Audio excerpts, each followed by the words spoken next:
nation under God, indivisible, with liberty and justice for all. All right. Hello, everybody. Please sign in.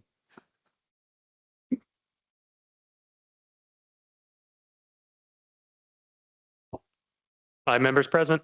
All right. Ryan, have there been any changes to the agenda? No changes, Your Honor. Can I get a motion to approve the agenda as distributed? Second. It's been moved and seconded. Please vote.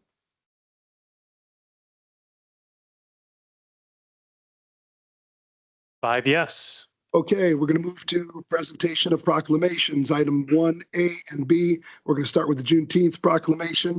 I'm going to read both proclamations, and then after I'm done reading them, we will get a picture down in front with people that are here for the Juneteenth proclamation, and then people that are here for the other proclamation. And I should have asked Councilman Trevilian how to pronounce the name of the lodge. Nemeth. Nemeth, thank you. All right. Juneteenth proclamation, Friday, June 19th, 2026. Whereas the city of West Des Moines commemorates Juneteenth, an annual holiday commemorating the end of slavery in the United States. This day has been celebrated by many Americans since the late 1800s and has served as a historical milestone symbolizing our nation's commitment to ending slavery and embracing our constitutional decree of freedom and justice for all. And whereas on January 1st, 1863, President Abraham Lincoln issued the Emancipation Proclamation declaring that, quote, all persons held as slaves within the rebellious states are and henceforward shall be free, end quote. It took more than 2 years before the news reached 250,000 enslaved people living in Texas when on June 19th, 1865, General Gordon Granger and his regiment arrived in Galveston, Texas to inform the last enslaved people of their freedom. And whereas Juneteenth is the oldest nationally celebrated holiday commemorating the end of slavery, it is an opportunity for us all to join our nation in honoring the resiliency, fortitude, and hard-fought freedoms of African Americans. And whereas the city of West Des Moines stands with our community, recognizing the historical significance of Juneteenth as we celebrate the 250th anniversary of American independence, let us not forget that not all people were free, which is why we honor Juneteenth. Now, therefore, I, Russ Trimble, Mayor of the City of West Des Moines, Iowa, do hereby declare Friday, June 19th, 2026 as Juneteenth, and I call upon the residents of West Des Moines to celebrate the significance of our shared national history and commitment to justice and freedom.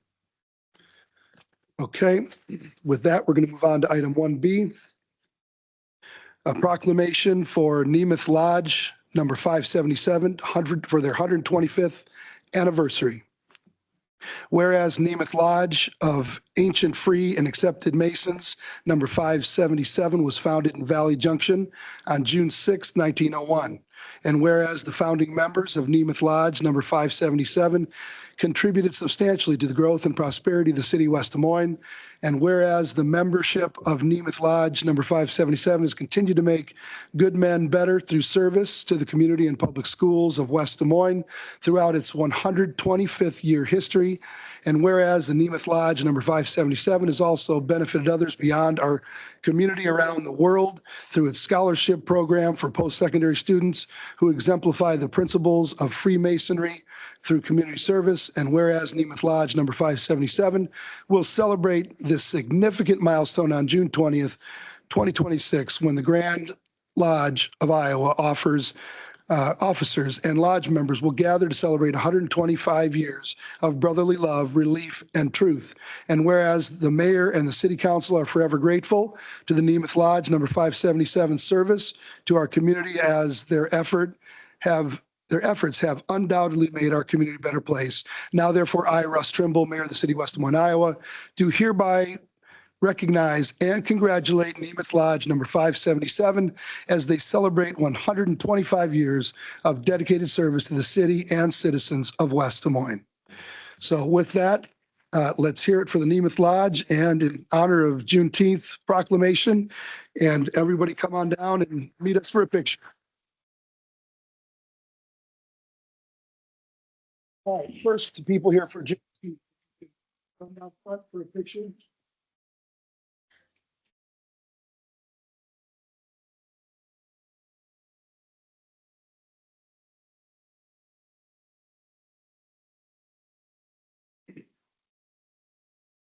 Very State Senator Renee Hartman in the House, for the Juneteenth Day proclamation. Renee, why don't you come front center? Alan, come on. Normally you'd be in the back. Renee, you come up this way. In front, come on. Come on. Not gonna make us all mistake, so I want to be interest. She's the other party. Just taking selfies. 1, 2, 3. 1, 2, 3. Thank you. Hey, Council. Yes. You guys should do-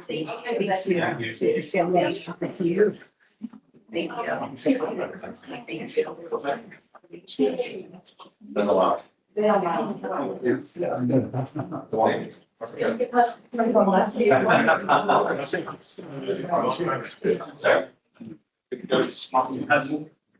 Updates on.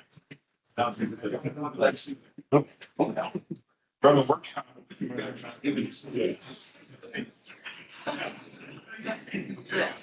Yeah.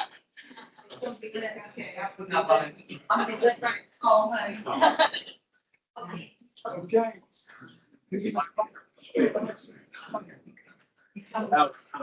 Yeah, no, they're doing that. We have the teams.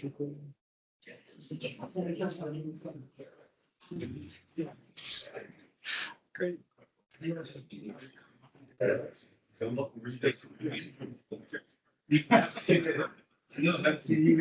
I wanted to.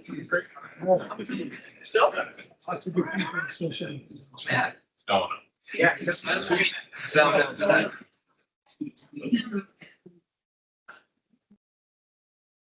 What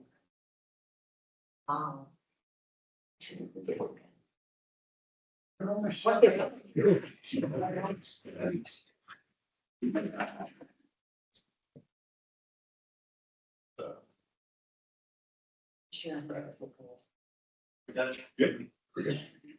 Well, I don't know, I got all mine. Okay, you don't figure. 1, 2,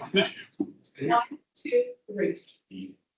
Okay, thank you. Awesome. Thanks, you. Hey,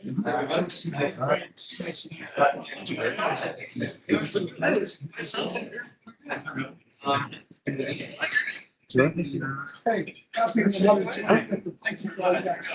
Thank you for putting up with your. All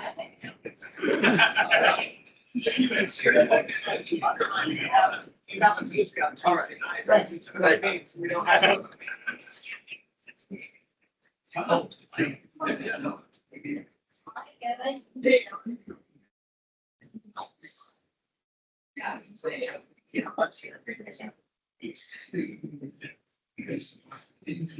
Yeah.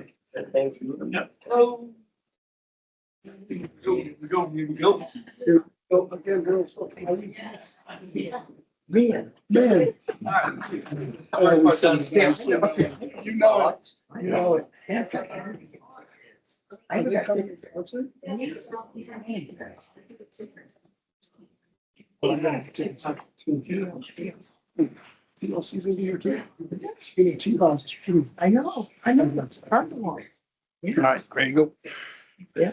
All righty. We will come back to order here. And we'll move on to item 2, Citizens Forum.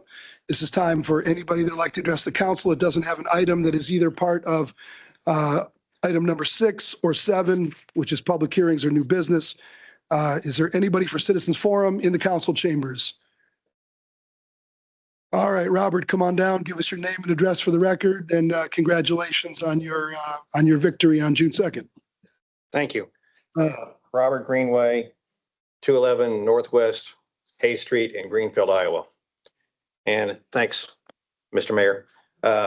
Just announcing, I am the Republican candidate for the Dallas County West Des Moines District for County Supervisor. And thanks for those who supported me. This isn't a campaign statement, but one of the things I've already found out that the past Board of Supervisors okayed a $10.5 million bond for a almost completed shooting gallery and evidence storage building. Can I ask a show of hands, how many people knew about it? That's what I thought. Okay. They passed it, I knew it was up. What's that? I didn't know they passed it, I knew they were talking about it. They turned it down once and then they passed it once. And there's been a lot of people ask me what the building was. It's right in front of the jail. Anyway, the statement I get, they got to be kidding. And basically, it wasn't well known. And I believe as most people felt it was way overspent, to say the least. And I was very disappointed. The local option sales tax revenues will help fund it. And I don't think any of the people that helped ever saw that coming. So that's beside the point. But anyway, that's over. I mean, it's water on the bridge. It's already been passed and built. I'll be in front of many of the Dallas County city councils in the next 2-3 months. And one thing to remind them of that 55 to 60% of the local option sales tax revenue, which has funded tremendous amount of projects across the county, did generate in the West Des Moines district. And I hope they'll send a thank you, because people, city councils, no offense intended, come and go. And people don't know where the money came from. And it's a credit to the Jordan Creek Mall and that shopping area that it's there. And it's probably the highest return of tax revenue that you can get, because a lot of people aren't from Dallas County that shop there. So, I want to make sure that they do remember that. And it's just part of it. That's a borderline campaign, I think. Well, thank you for recognizing the contribution that we make from Jordan Creek Town Center to the sales tax base. I know we've got over 20 million visitors a year. Is that what it is? 20 million a year to Jordan year? Creek Town Center. Yep. Somewhere between 20, 25, I think is what Well, it's all at. I know is it's tremendous. Yeah, well, thank It you. was never supposed to be that big, by the way. Oh, we intended to be bigger. Oh, I- We're disappointed. Thank you for being here, Robert. Okay, anybody else in the council chamber for Citizens Forum before I move online? All right, Steve, come on up. Give us your name and address for the record, please. Steve Freebird, Executive Director of the Historic Valley Junction Foundation. I just want to give you guys a quick update, some of the things we've been up to. Our Business Improvement Committee last week approved Low Toxie, a relatively new retailer on Fifth Street, as our competitor in Main Street, Iowa, is open for business competition. So we'll be submitting that application to the state. Our Design Committee approved several microgrants, 3 microgrants for people wanting to do some exterior landscaping in front of their businesses. So we'll be looking forward to seeing that happen. We're still working through the mural process. As you might know, we have 5 public art murals planned for the walkways this year. And we're fortunate enough to get some grant funding to take care of that. It's a slow process, as I'm learning. It's slower all the time. But that is taking place. Let's see, last Saturday, we hosted our second monthly free yoga in the park session in Railroad Park. This coming Wednesday, next week, we will help host the Chamber's Your Turn event at the Activity Center. That's a summer intern orientation event that we helped them out with last year. We're doing it again this year. And we have Valley Junction Pride coming up. I see Finette's wearing her shirt. Glad to see her at Capital City Pride. We had an entry in the parade and a booth down at the festival. Our Pride event takes place on June 28th, Sunday from 10 to 4. And finally, I'm going to leave you with a little bit of a teaser. When I give my annual report next February, I think I will have some very good news to report in terms of private investment in our little district. So just want to give you a quick mid-year check-in. Great. Thank you so much, Steve. Thanks. Appreciate all you do. Okay, anybody else in the council chambers for Citizens Forum before we go online? Okay, is there anybody online for Citizens Forum? Please hit *6 to unmute yourself and give us your name and address for the record. Is there anybody online for Citizens Forum? *6, not #6, not #6, *6. Going once, going twice. Okay, Citizens Forum is closed. Moving on to item 3, Mayor Council Manager Report, Other Entities Update. And I will start down to my right with City Manager Tom Hadden. Any report? I know our report, Your Honor. Okay, thank you, Tom. All right, Councilman Greg Hudson. Thank you, Mr. Mayor. Just a couple of quick things. We have our 4th of July celebration, but I'm guessing you're going to share a little bit more about that. Everybody should come. Mr. Mayor is going to tell us all about the details because I know that in honor of the 250th anniversary of the Declaration of Independence, we're going to do something really, really cool, really, really special. And I know Mayor Trumbull has been very excited about it, so I won't share the details because I know he will, but everybody should come to the festivities because we will not see each other in the city council meeting before those festivities occur. To that end, we had a Finance Administration Subcommittee meeting on Wednesday, June 3rd. Talked about a couple things. We talked more about the Eagle Brook development. This is down in Warren County, south of Veterans Parkway, an opportunity to build hundreds of homes and townhomes. And both Councilwoman Elliott and we had a discussion about what it would mean to offer some more logistical and infrastructural assistance in terms of incentives. And we think it's a good idea because we want more rooftops. We've talked about this again and again, more owner-occupied rooftops. And this is happening down there. And we believe that the city can help with some infrastructural needs down there. So we talked about that. And we talked about some cities' rates and fees, which we're looking at later on tonight on the agenda. And the third thing that we talked about was the municipal election rules in terms of like runoffs. And I think we'll be having a discussion later on tonight about that. In any case, I will keep my report short and happy 4th of July, everybody. Thank you so much, Councilman. A lot of work goes on in these subcommittees. Thank you for sharing some of it. All right, Right. Councilman McKinney. Yeah, thank you, Mayor. Couple updates. The MPO met again since we last met, and there are some additional cities that are moving forward with ordinances related to bikes, electric bikes that are pretty powerful in some instances, and in other instances are just assisted. But anyway, Waukee in particular continues to evaluate how to take what I'll call a model ordinance, although it's not model from the MPO. I think the police chiefs have come together to develop a framework. So Waukee is continuing to do that. Des Moines is now expressing interest in moving forward. Ankeny has already moved forward in Clive. So it feels like, there is enough of a momentum or at least activity in the communities around us that we should probably take a look at this. I don't know, Tom or Russ, Mayor. We're working with them, Matt, and what I think Ankeny, one of them went out a little fast. Yeah. And they came back and they're going to have to do some reconsideration. So Yeah. we're staying in touch with them and Waukee and the front runners, and we'll work with them together to bring something back to this through the proper channels for this council. Yeah, will that go through public safety? 10 days Yes. ago, and we'll have an update on that too. Yeah. I'll bring it up when Okay. it gets down here. Perfect. Yeah, it just feels like, this is ripe for us to start the formal process now that the others have kind of test drove the bike, so to speak. We can get in and move forward. Let's see, Icon Water Trails. We also had a board meeting here recently. I explained, Icon shared how they are going to be increasing the dues for member communities. They are not exceeding the original 70% threshold that was originally set out, but I helped them understand the importance of the fact that Bravo went from 20.5% to 25% of our hotel motel tax. We dropped a percent. Helped them understand the CVB. Did the same thing, less funding. And now Icon's coming in saying we need more.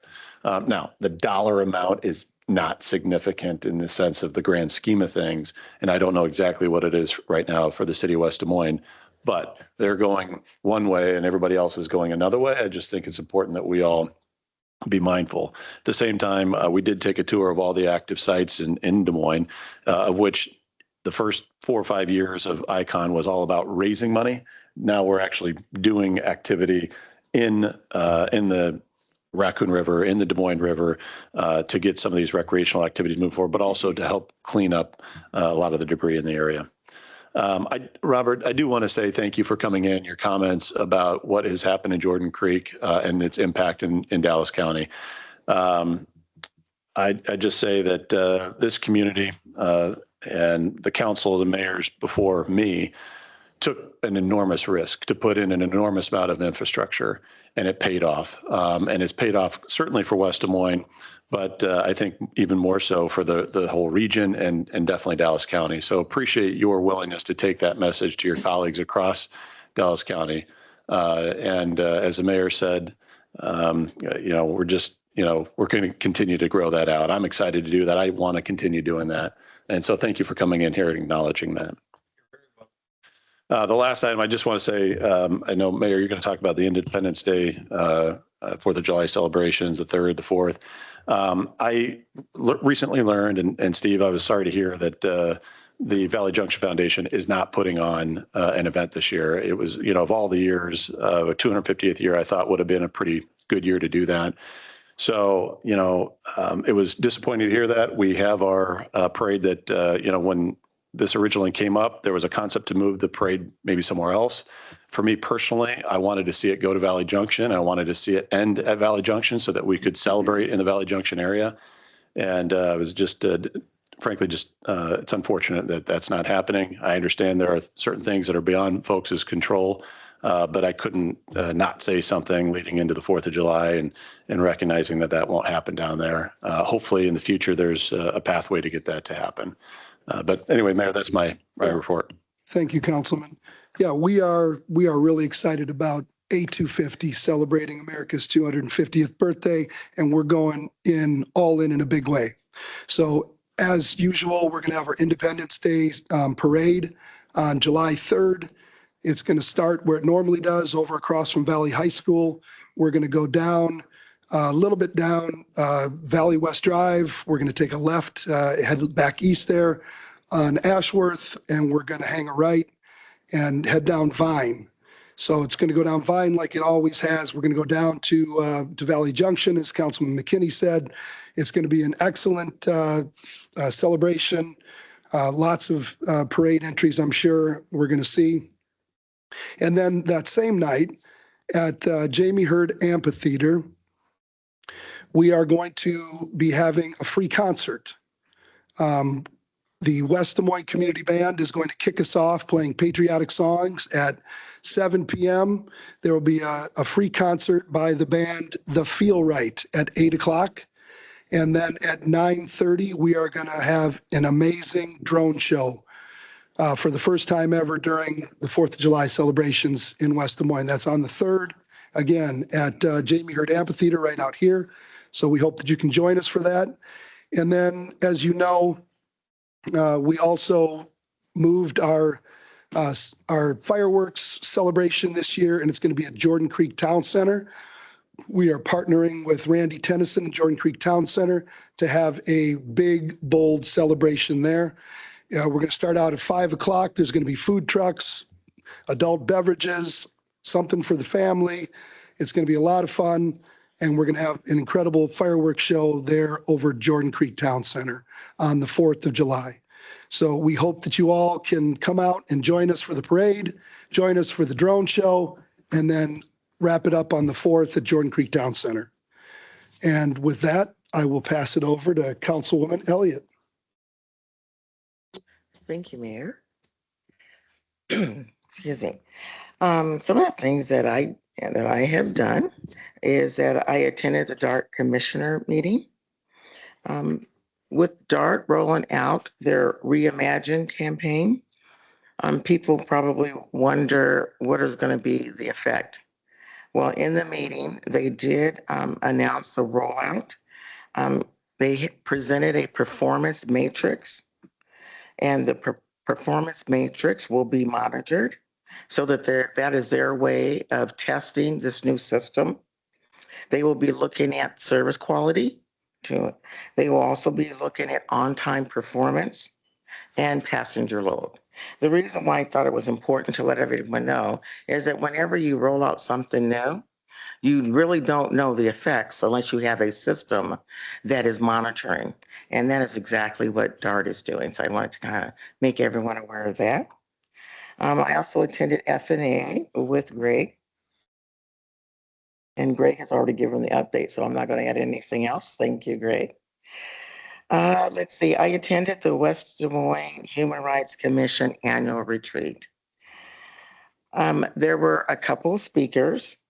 There was representation from Urbandale, Ames, Des Moines, and Marion, Iowa. This was an opportunity for all of the area human rights human rights commissioners to meet and to kind of discuss different strategies that they have implemented in their various communities. It also gave all of us an opportunity to hear what other human rights commissioners are doing. The strategy will be, since this was such a great coming together, in the future, we will have more retreats. Audrey hasn't outlined at this point how frequently, but I think the biggest plus is that we all had an opportunity to meet and exchange and realize we're all facing the same issues and same concerns. So looking forward to the Metro Human Rights Commission's meeting to have discussions. Let's see what else. Today I attended the staff appreciation for DART. One of the other things in the rollout is that yesterday the DART commissioners were involved in serving some of the folks that will be riding the bus. They did the same thing this afternoon for the staff. Since I'm on the topic of DART, I want to give you guys some of the benefits of this new network. The average resident in West Des Moines will be able to reach 40% more jobs in 45 minutes on weekdays and 81% more jobs in 45 minutes on Sundays. Low-income residents in West Des Moines will be able to reach 112% more jobs in the 45 minutes on the weekdays and 154% more jobs in 45 minutes on Sundays. Because DART is consolidating several low-frequency routes into fewer, more frequent routes, 7% fewer residents will live within a half a mile of transit in the new network. 23% of the residents will have access to 30-minute service compared to 2% of the residents that have access to 20-minute service. I thought it was important to share those facts. I do have a couple more that I'm going to say. The bus stops will be spaced 3 to 4 blocks to improve efficiency and lead to faster travel times. This will be aligning with the residents' preference for public transit, and the new network moves resources from peak-only weekday services to all-day, all-week services. And there still is free bus. You can ride the buses free. It started on Sunday the 14th, and it will continue until the end of the month. So I would encourage everyone, if you haven't taken the time to ride the buses, it will be free. And this will give you an advantage with gas prices being the way that they are. If there's opportunities for you to take public transit, this would be your opportunity while you can ride for free. And I think that's all I have. Thank you, Councilwoman. You're doing a great job for us on DART. Really appreciate you taking over in that role and keeping us updated on this whole new network and how that's happening. And I would encourage everybody to travel to figure out the new routes, kind of get used to them. And it is more efficient, more effective. It's having more people get to jobs quicker. That's where we're focusing things, is more ridership rather than coverage. And so it will make a big difference. I'm sure there are some that will have some changes that they don't love. They may have to walk a little bit further to the bus stop, but it is going to add some efficiencies. So thank you for that update. Really appreciate it. Councilman Trevilian. Nothing this time, Your Honor. All right. Councilman Lotz. I'll be brief. June 5th, we had public safety meeting. There's 3 items on the agenda. One of them was a purchasing of a grappler, actually 2 of them, I believe, if I remember right, for our police department here. So thanks for Chief Bellamy for bringing that forward. In attendance also, we had the Waukee Police Chief, and they actually brought down, they have 2 of them as well that they purchased, I believe, in April or March, and they've been deployed. The interesting thing to me was, I was witness a couple of years ago to situation where a shoplifter was being chased by another police department, not West Des Moines, down 8th Street, that resulted in an accident and I believe a death, not to the person. So this kind of equipment is really interesting to me because it can take somebody who's leading a high-speed chase and it can stop them safely as compared to some of the different pit maneuvers that our department would have had to been done before. So that'll be coming up for council for a vote at some point. And it's really good technology. Interestingly, the police chief in Waukee said they had used it 3 times, I think, in the month of May to stop 3 pursuits. One of the pursuits was a guy driving across county from, I believe, Newton was the place, and they got him in Waukee with this grappler. So it was very interesting. The second, Is it like stop sticks or does no, it it's go underneath the vehicle? And it goes on the front of a Chevy Tahoe, and it's basically a net where the police department can come up behind that car, deploy the net, and the net wraps around the back axle of the runaway car. It's pretty cool. You can YouTube. There's a lot of videos on them. So I'd encourage you to do that. But that'll be coming up for a council vote here. So it does require us to switch vehicles because the Ford vehicles don't work with it. So we'll get a couple Chevys and we'll go from there. The second piece that came up that we discussed was the flock cameras. So we went back through some of that detail again, and I'm still very much in support. I think Councilman Hudson is too. These are a really good crime preventer in our area.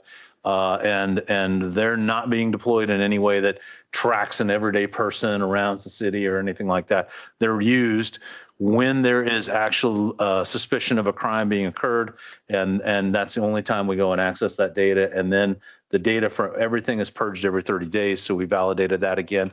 And we even have talked to the company a couple of times about this. So the third thing on the agenda that Councilman McKinney was talking about is these electric bikes. And I'll tell a story. I think I mentioned it a while before, but I've been seeing this all over. And so we asked at the Public Safety Committee to start to take this up, to think about looking at what the other cities have done. Let's draft our own language and take a look at it as a council. But something needs to be done. I literally pulled onto 235 a couple of weeks back, coming out of Dowling from one of my son's activities, and I was going westbound on 235, and I noticed there was cars darting left and right, and it was someone on one of these e-bikes on 235, going about 40 miles an hour, driving right in the middle of the lane. Couldn't see him come until I got up right behind him, and then I realized why the cars were darting left and right. I've witnessed, kids will be kids. I was a kid too, right? But somebody's kid's going to get killed unless we try to do something here. And I think there's an education campaign for parents that we've got to do. I think there's a number of things, but we asked staff at this subcommittee meeting to let's put some answers down on paper and then evaluate them at the next subcommittee meeting. And Greg, do you have anything you want to add to that? Yeah, you mentioned the education piece. I think it was a few months ago where we had asked Parks and Rec and other departments to engage in education pieces with school districts and community members. And I think they've done a pretty good job of doing that.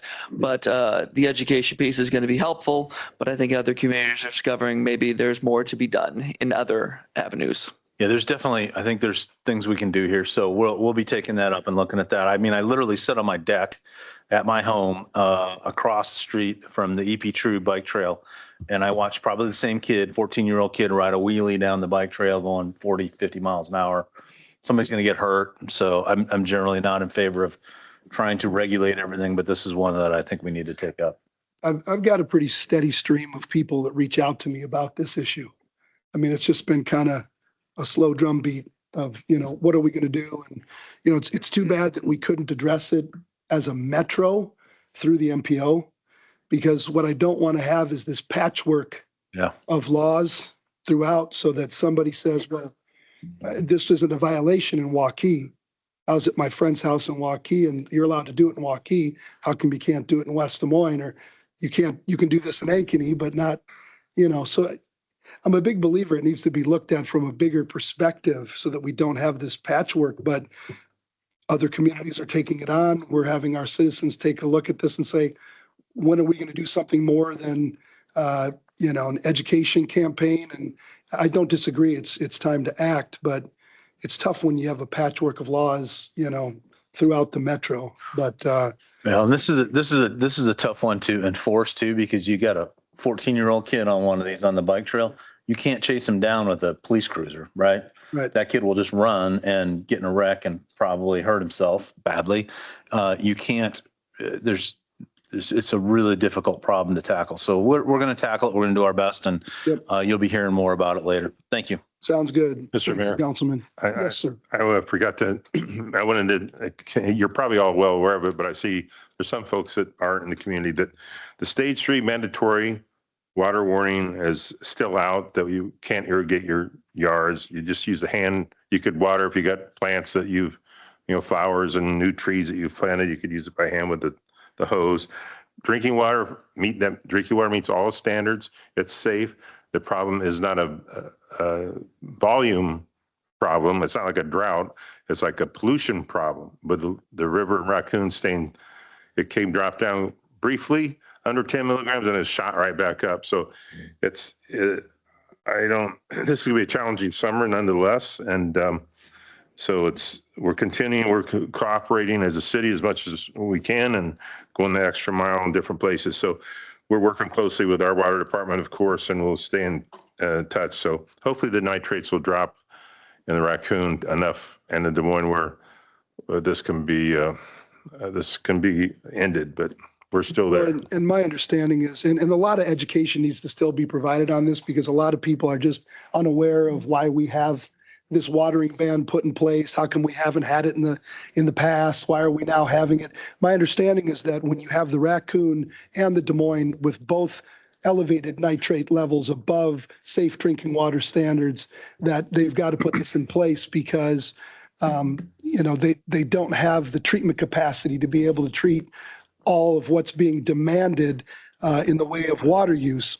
The other really basic elementary thing is that people don't understand that the city doesn't have anything to do with the watering ban, that we have a separate waterworks organization. We share the first part of our name, West Des Moines, but we've got West Des Moines Waterworks, which is a separate entity with their own separate governing body. And we have the city of West Des Moines, which we have our own governing body on this. We do try to, and I've brought this up a number of times, and I do want to engage in this coming up here with other metro communities, but we do a lot of water quality improvements as we are able to in the city, applying for different water quality grants. We're doing something pretty substantial. It's like a public-private partnership down at Legacy Woods. That's going to make a big difference. We've done something out here at the city pond, I know. We've done stream bank stabilization all over the city. Anytime we can do water quality improvements where we can clean up our water before it gets into the rivers and the streams, we're doing that. That's our role. That's our part. And I'd like to engage the other member communities in the metro to try to see if we can figure out. We can definitely do that, but we have nothing to do with treatment and distribution of water. That's all West Des Moines Waterworks and Central Iowa Works as well. And they're doing the best they can. The other thing I do want to say is there's a big myth with the data centers and how much water they end up using.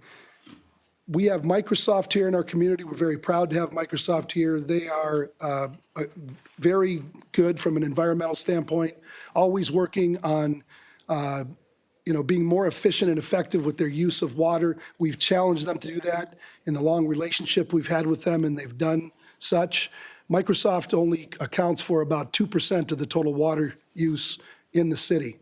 The biggest use of water in our city are all of us watering our lawns. But there is help coming. There are substantial investments that are being made over the next several years to update the treatment capacity. And I know that the state legislature, the governor, as well as Secretary Nag, just provided a reshuffling of some of the money that we put towards water quality improvements. We put about $100 million a year from the state into water quality improvements. We also receive $500 million a year. So over the next 12 years, we're going to have about $6 billion from the feds. We're going to have $1.2 billion from the state. And specifically, they made an allocation of $25 million to Central Iowa Waterworks, which is going to go to double their treatment capacity within the next 3 years. So help is on the way. It's just not getting here soon enough. But we will continue to do everything we can as a city. And if we can get together with other cities across the metro to do projects to clean up the water before it gets into the rivers and streams, we will definitely do that. But thank you for bringing that up, Tom. I think it's just really a big educational campaign that needs to go along with this. And I know that West Des Moines Waterworks and Central Iowa Waterworks has tried very hard on that front, and it's just hard to reach people. And the other thing is, whenever we call for water, doesn't matter if you're calling from your hose, doesn't matter if you're irrigating your lawn, whenever you're calling for water, it's got to be treated. That's why they're doing the watering ban, so that we reduce the demand, so they can treat what they need to for our drinking water. So And Russ, go ahead, I Kevin. want to expand on that. Go ahead. If anybody's been out to Raccoon River Park, the softball field's out there. I want to stress that that is irrigated not with potable drinking water. It is irrigated out of the lake. And I think the more that we can get some of these organizations out there that have ponds or lakes to irrigate, I believe Wells Fargo does that same thing. Was just going to say, So- they've taken flack for it, and they're not using potable water. So people see that some irrigation systems are running and think it's potable water. In these two cases, I know for a fact they're not. And I think both the city and Wells Fargo needs to promote that to the public, to let everybody know that it's not drinking water that's being used. Because that, like you said, that's the biggest user of water is the irrigation, so. The other thing I'd say is people have said, well, West Des Moines has aquifers. Why not use the aquifers? Why can't we just continue to water using the aquifers? And the answer on that one is, number one, not everybody in the city is served by the aquifers. So, you'll have some people being able to water, some that don't. It's just confusion on enforcement and all kinds of things. What gets water, we get water from different, some of it's served by the water plant from the Right. Jordan Aquifer, and others from the blended from Des Moines, so it's, It's just more complicated, Yes. and it's an enforcement issue, and it's difficult. And right now, there is one city that has an exception to the watering ban, and that's Grimes, and they will not once they connect to the system. But right now, they're not connected to the system, and they are on an aquifer as well. So they've been given an exception by the Central Iowa Waterworks, which they will not receive next year when they're connected. But anyway, big talk about water for somebody that doesn't do the treatment or distribution. But Yeah. thank you for bringing it up. It's good to educate the public. The only other thing that I would bring up, and we're going to move on, I promise, is I forgot to mention that at Jordan Creek Town Center on the 4th of July celebration, we will have another free concert there. So it's going to start at 5 o'clock, food trucks, different food vendors and whatnot. There will be a free concert. We won't know who the band is until after June 20th. I'm hoping it's a real big band and a real nice surprise for everybody, but nonetheless, it'll be fun. Live music is always great. So I would encourage everybody to take a look at everything we've got going on the 3rd and the 4th, and let's celebrate in a big way. All right, moving on to item 4, consent agenda. We're going to pull 4W2. Are there any other items that any council person would like to have pulled and voted on separately? Otherwise, that takes For the a motion remainder. to- Go ahead. Yeah, I'm sorry, 4E. Okay, 4E as well. That one. Okay, Motion for the gotcha. remainder. Okay, it's been moved and seconded to move the remainder. Please vote.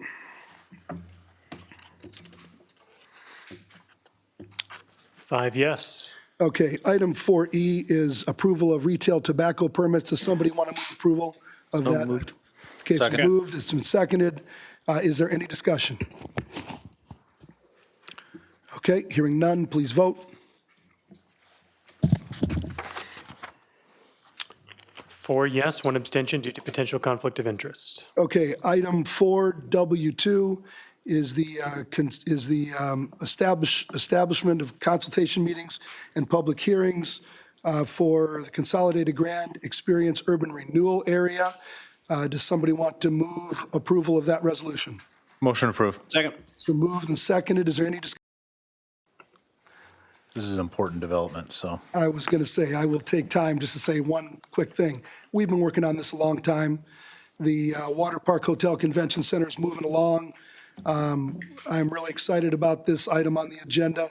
It's going to be an absolute incredible development for everybody here to enjoy. The water park of it's gotten a little bit smaller.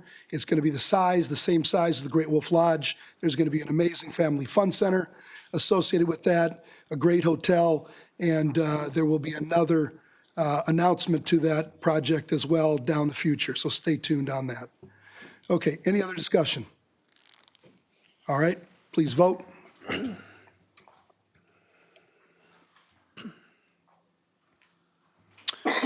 4 yes, 1 abstention due to potential conflict of interest. Okay, item 5, old business, item 5A. Amendment City Code, Title 5, Police Regulations, Chapter 2, Criminal Code to align it with Iowa Code. We've got an ordinance amendment for approval, the second reading, waiver the third reading, adoption of final form. There are no outstanding issues and no changes from the previous reading, which was adopted unanimously by the council at our last meeting. Move consideration of the second reading. Second. Okay, it's been moved and seconded. Is there any discussion? Okay, please vote.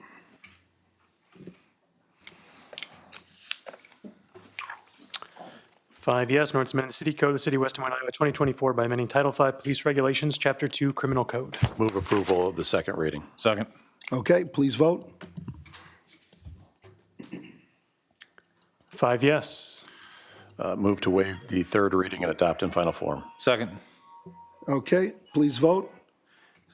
Somebody's already having a free concert in the audience in anticipation of the July 3rd and 4th weekend. 5 yes. All right. Moving on to item 6, public hearings, item 6A. This is a time and a place for public. 5B. Here's item 5B. Oh, sorry. Got ahead of myself after the free concert.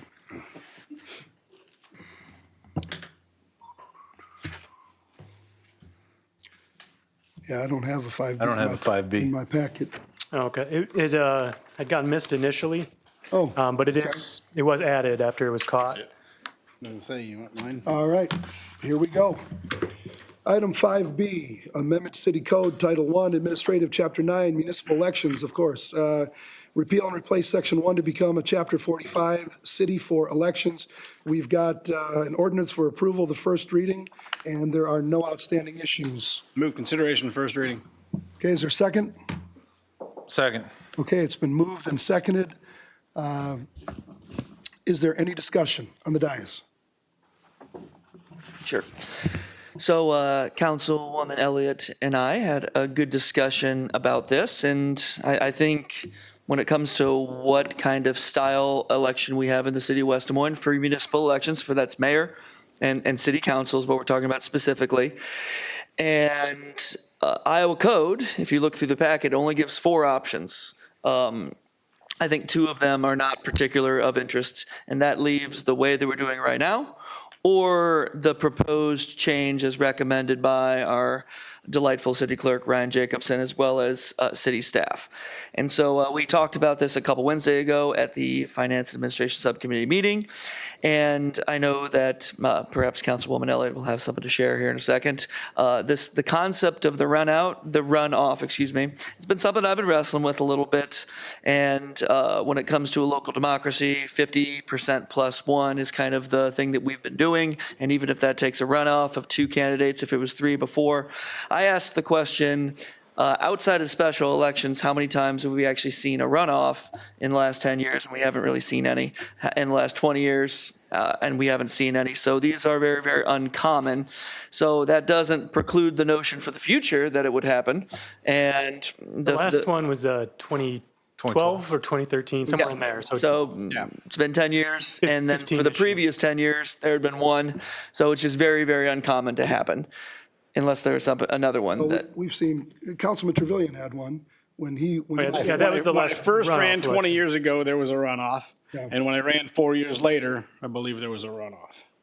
Yeah, so we've seen it a number of times. So more specifically, to my point, in the last 10 years, we haven't seen one. And for the previous 10 years, there had been a couple. So they're not common. That's what I'm trying to think. But thank you for making sure we're clear on the actual facts of what happened. And so to that end, I am comfortable moving forward with 5B at this time. And so that's why I voted to advance it from the Finance Administration Subcommittee meeting. And if for some reason we determine in the future this actually wasn't the right way to go, for whatever reason, we can come back and change the ordinance. That doesn't interest me at this exact moment, but circumstances change, things can change, and we are changing the ordinance at this point. But the state only allows for 4 different types of municipal elections, and 2 of them don't make a lot of sense for, I think, our city at this time. And then we have the one that we're currently at and the one that's proposed, and so I'm in favor of moving on with this change, where the person who gets the most votes, even if it's 30%, even if it's 40%, they will become the next city council member or mayor or whatever. So there's my comments. Well, I think it makes a lot of sense. We have had it since Kevin and I have been on the council. We've seen it a number of times, and you know, I've talked to Jamie Fitzgerald from Polk County. We're like one of the only cities that continues to have this runoff, and you know, it's can be very costly for the taxpayer if there's more than two people running. You're almost, especially if one of them's not an incumbent, you're probably going to have a runoff. And you know, I think we spent, did we figure it out, was it $50,000 to do that, Ryan? I think it was about 35,000. $35,000 to have the runoff. It just doesn't make sense for our taxpayers. I think we can still have, you know, good elections with winner takes all. You know, I don't love the number of signatures that you got to have. It seems like a pretty low bar, right, compared to what we have. wards versus at large. But my understanding is that it's 75. 75 signatures. 75. Yeah. Yeah, But that's, like you said, this is what's offered in state code. We have 4 different options. 2 of the 4 options, one of them is what Ankeny used to have, which is a primary. And so if you have 3 people run, then you have a primary to decide, you know, who are the 2. So you for sure have 2 elections there. The one that we do, you potentially have 2 elections. So it just, the one that we're going to now is what a lot of other cities are doing. It's going to be the smartest for the taxpayer. It's going to be the best for the people that are running so that they don't have to have 2 different elections. And how many people didn't know that you were up for election again in the second time, right? So anyway, I appreciate you looking at it. I appreciate all the discussion that I'm sure went on in F&A and what we have before us. So, It also will hopefully prevent having to campaign in a blizzard, which I had to do. yes, yeah, that's not enjoyable, I can't imagine. But democracy doesn't stop for winning. Does not stop the winner. Nope. I think it just makes total sense for West Des Moines to continue to be the only outlier who actually has that runoff scenario.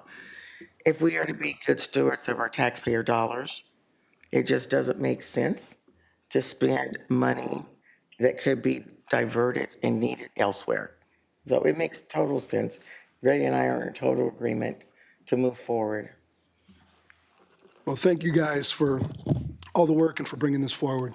Is there any other discussion? Oh, and it should be said Go ahead. that I think questions were brought up. What if, could we take maybe part of this system and part of this system? And that's just not allowed under state code, because I know for an at-large, which is just triple the amount of voters compared to a ward, should we raise the threshold for signatures for that? And that does make sense. We are just not allowed to do that. So we couldn't take that signature thing from here.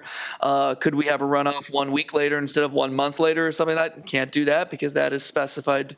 So there's not really a lot of wiggle room, because I bet we could take components and create a really, really solid system, but we do not have the ability to do so under state code. So here we are. We have the 2 choices, and I'm in favor of moving on to the one that we're voting on in a second. Perfect. Okay, with that, please vote.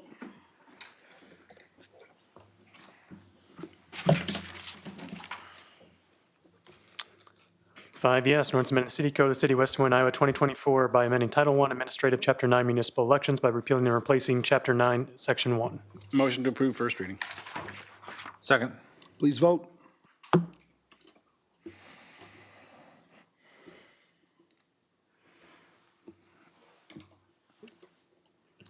Five yes.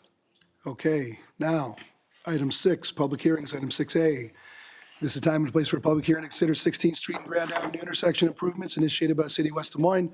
Ryan, would you please read the date the notice was published? May 29th, 2026 in the Des Moines Register. And have we received any written comments to this hearing? None, Your Honor. Okay, anybody from the audience who would like to address the council on this item, please come to the podium. Give us your name and address for the record. If you're online, hit *6 to unmute yourself and do the same. Is there anybody in the council chambers or online that would like to address the council on item 6A?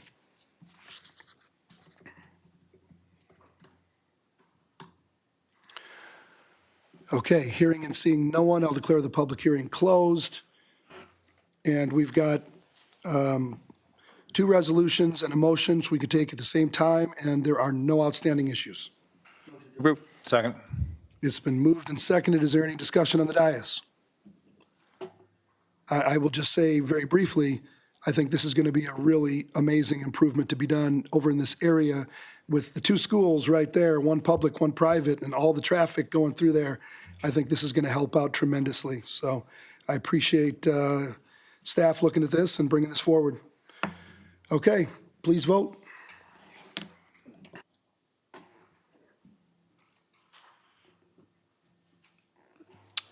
Five yes. Okay, item 7, new business. Item 7A, approval of traffic code amendments, angle or diagonal parking, no parking zones, 4-hour limited parking, Walnut Street, 6th Street to alley behind 5th Street and 6th Street. We've got an ordinance amendment for approval of the first reading, and there are no outstanding issues. So the first reading? Is there a second? Second. Okay, it's been moved and seconded. Is there anybody in the audience or online that would like to address the council on item 7A? Is there any discussion on the dais? Okay, hearing none, please vote.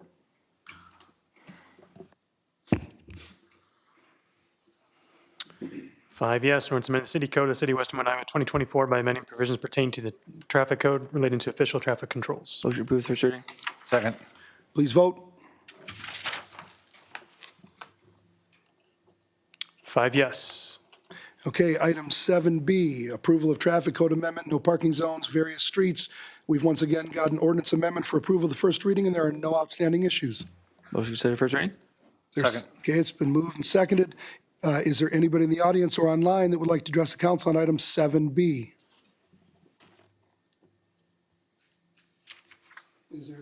Is there any discussion on the dais? Okay, hearing none, please vote.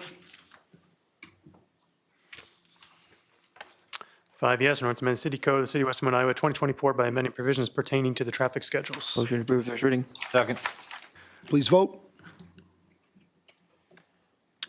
Five yes. Okay, item 7C, Amendment City Code, amend Title 8, Building Regulations, Chapter 2A, Building Code, Section 12, Building Planning, Chapter 3 of the IRC to modify regulations pertaining to swimming pool barriers, city initiated. We've got an ordinance amendment for approval of the first reading, and there are no outstanding issues. This was also approved unanimously by the Development and Planning City Council Subcommittee, which I'm sure had a robust discussion on this topic. We did. Motion to consider the first reading. Second. Okay, it's been moved and seconded. Is there anybody in the audience or online that would like to address the council on item 7C? Any discussion in the dais? This is a good thing. We're, again, following some of the, similar things that have been done in cities in the area. But, if you've got a pool and you've got one of these ASTM F1346 power pool covers, probably don't need to put a $100,000 fence around your house, so. Yeah, I'll echo that, comments by Councilman Lotz. And Mayor, you're right. We did have a good discussion, as we always do, at Development and Planning. And everybody's allowed to join 7:30 Monday mornings before our council meetings. And I just want to say thank you to Lynn and City Legal and Tom and anybody else. You get in trouble by naming names, but a lot of work went in to evaluate what other cities are doing. And then we, through this process, are trying to what I would classify as right size the risk. The risk needs to be, addressed, and the amount of investment or protection needs to be commensurate with the amount of risk. If there's a little risk, then we don't need to have everybody, do all these certain things. If there is a lot of risk, then you need to take additional steps. This is a step in the right direction. It did take some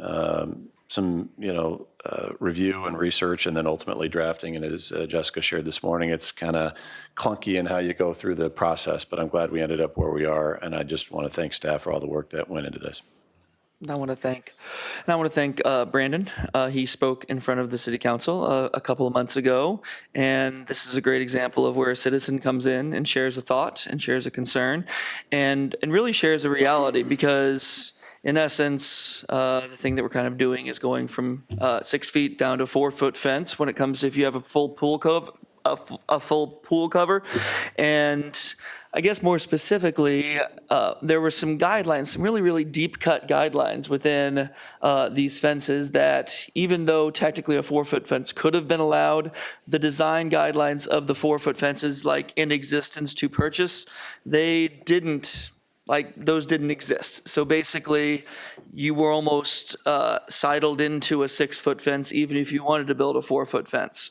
And so Brandon was very, very helpful as a citizen to let us know like the state of the marketplace. Like if there's not a fence available that will fulfill the requirement at the 4-foot level, then you have to buy a 6-foot fence, therefore negating the even possibility of having a 4-foot fence. What we've done is kind of creatively allowed, not allowed, but we've kind of changed the code to make it so that the 4-foot fences that are currently available and not climbable, because that of course is the heart of the concern. And if you install one of those 4-foot fences that does exist, that typically are not climbable, like easily climbable, anyone can climb any fence. However, we're trying to make this, Matt, what did you say? You said it so well. You just said it the best.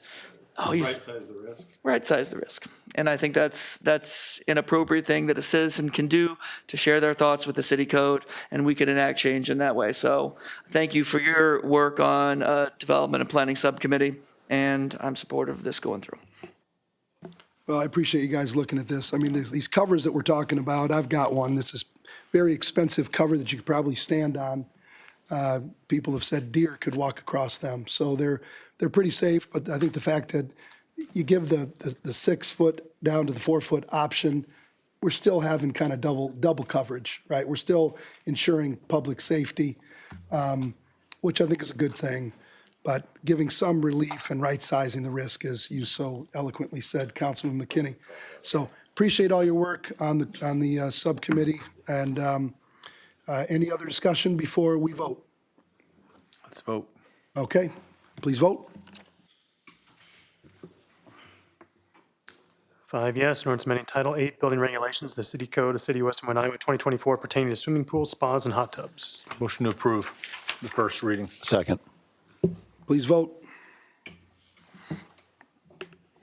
5 yes. Okay, item 8, receive, file, and/or refer. Item 8A, we will receive and file the internal financial reports. Item 8B, we have got the resignation letter from Jill Molyneux from the Human Rights Commission. We want to thank Jill for her service.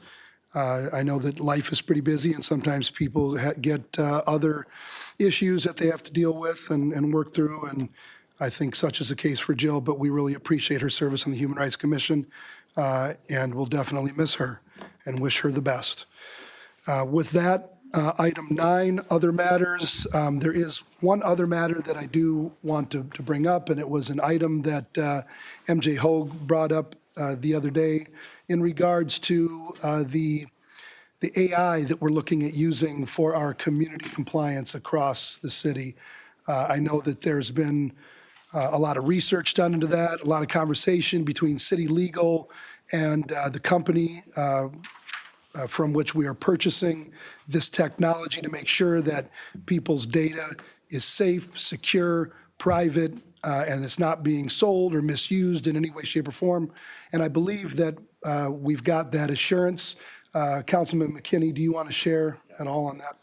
Yeah, I do. Thank you, Mayor. And I had intended to bring this up earlier and this and another item. So just briefly, I want to thank the legal team, both Jessica and Greta, and I think Paul Taki had some additional conversations. But in the last week, since we voted on this 2 weeks ago, we gathered additional information. I think it was, I'll call it confirming information, information that confirmed what Councilman Lodes had shared on the dais and what City Legal had shared on the dais. But, it's nothing wrong with double checking. So first of all, the raw data ownership issue, very clearly, section 3.1 states that City to Detect will not sell raw data to third parties.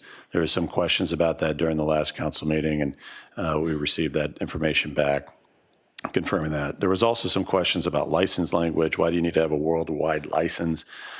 Section 1.7 states that unless the customer agrees in writing, in other words, unless the city of West Des Moines agrees in writing, all activity will only take place in the United States. All AI processing and storage is done within the United States. That's a several, that addressed, I think, the primary issues. There's additional information here. In addition to this, I'll just say that I know that Greta and Jessica both individually looked at this and provided their additional analysis saying, hey, we're very comfortable with the content that's in the agreement as articulated before the council. So thanks for bringing that up, Mayor. And I do have just another quick item. Yeah, so to that end, we had said that if we found information to the contrary, that we would potentially look at bringing it up for a motion to reconsider the vote, but there's no need for that, so we will be moving on that issue. That's right. So thank you, Councilman. Back to Yep. you. And then just the other item I wanted to highlight, it was in the packet for W1. It's exciting to see, and I want to just a shout out to Ryan Moffett and his team, and Tom, to you as well, the urban renewal plan to help the Iowa Clinic expand their operations in West Des Moines. To have them be interested in further expanding, building a new building, many millions of dollars, adding new jobs into our community, continuing to expand here is really important. We talk about, we hear across the state access to healthcare, making sure that our residents and the folks in the region have access here is great. And when we can do it in our own community, have the investment occur here, have the jobs exist here, have it be close to our new Des Moines University, and the medical mile, as some people refer to it as, is just excellent. So kudos to those that help bring this in. And I know there's probably more work to be done, but I'm glad to see this, at least tonight, move forward. Very good point. That's a huge deal. Glad to have them here and expanding, adding jobs, and again, providing the services to our citizens here, so they don't have to travel long ways. Thank you for bringing that up. Does anybody else have any other item they'd like to bring up under other matters? Okay, hearing none, we are adjourned. We will take about 5 minutes, and then we will convene into our city council workshop.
in our workshop.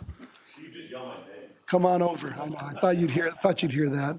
I don't know where Hudson is, but, okay, so we got into an in-depth discussion in the weeds last time on this, and we're now up for part 2. Yes, we are. All right, Lynn Well- Tweed, take it over.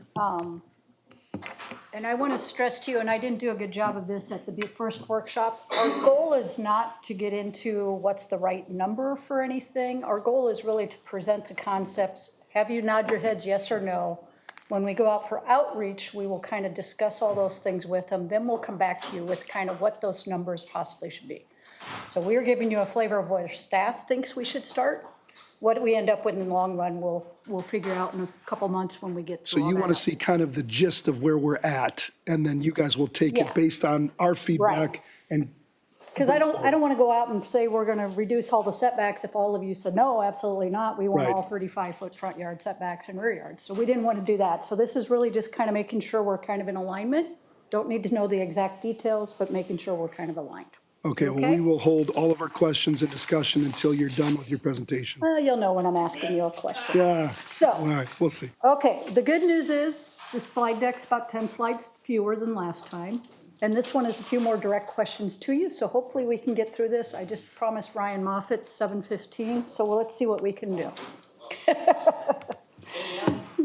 Yeah, AM. So yeah, I didn't clarify that part of it. That's going to be an over-promise, under-deliver scenario. All right, go ahead. So this will probably be the heaviest thing that we will talk about tonight. This is a new residential zoning district that we would like to propose that we adopt. This would be called our blended neighborhood. What this is doing is we have an intermediate residential place type that we adopted with the comp plan that was very intentionally trying to put single-family detached and small multifamily in the same neighborhood along the same street frontage. The whole key to this is keeping the context of what those buildings are so they match and everything fits. So we're going to kind of walk through this. So it's really going to help to try to increase the availability that you can get in a single-family neighborhood, which then expands who can move into that neighborhood. Empty nesters, first-time home buyers kind of idea. It gives us more dwelling units to spread the development cost across. So common sense would say, hopefully we can get some price reductions either in lot or building or both so that we can start dropping some of those costs. Gives us more tax base per acre. And hopefully it keeps us one step ahead of any legislation that wants to prohibit single-family detached residential zoning across the board. So we're trying to take an effort here. We feel we want to do it in a much more controlled way. As you know, they already pushed ADUs on us and said you have to allow them. We're going to try to take an approach that we're proactively trying to do this, stay out of our kitchen, we'll kind of figure it out for ourselves. So key rules to this, and this I need you to keep in mind before we move on to the next slide to show you how this works. This is new subdivisions in greenfield development only.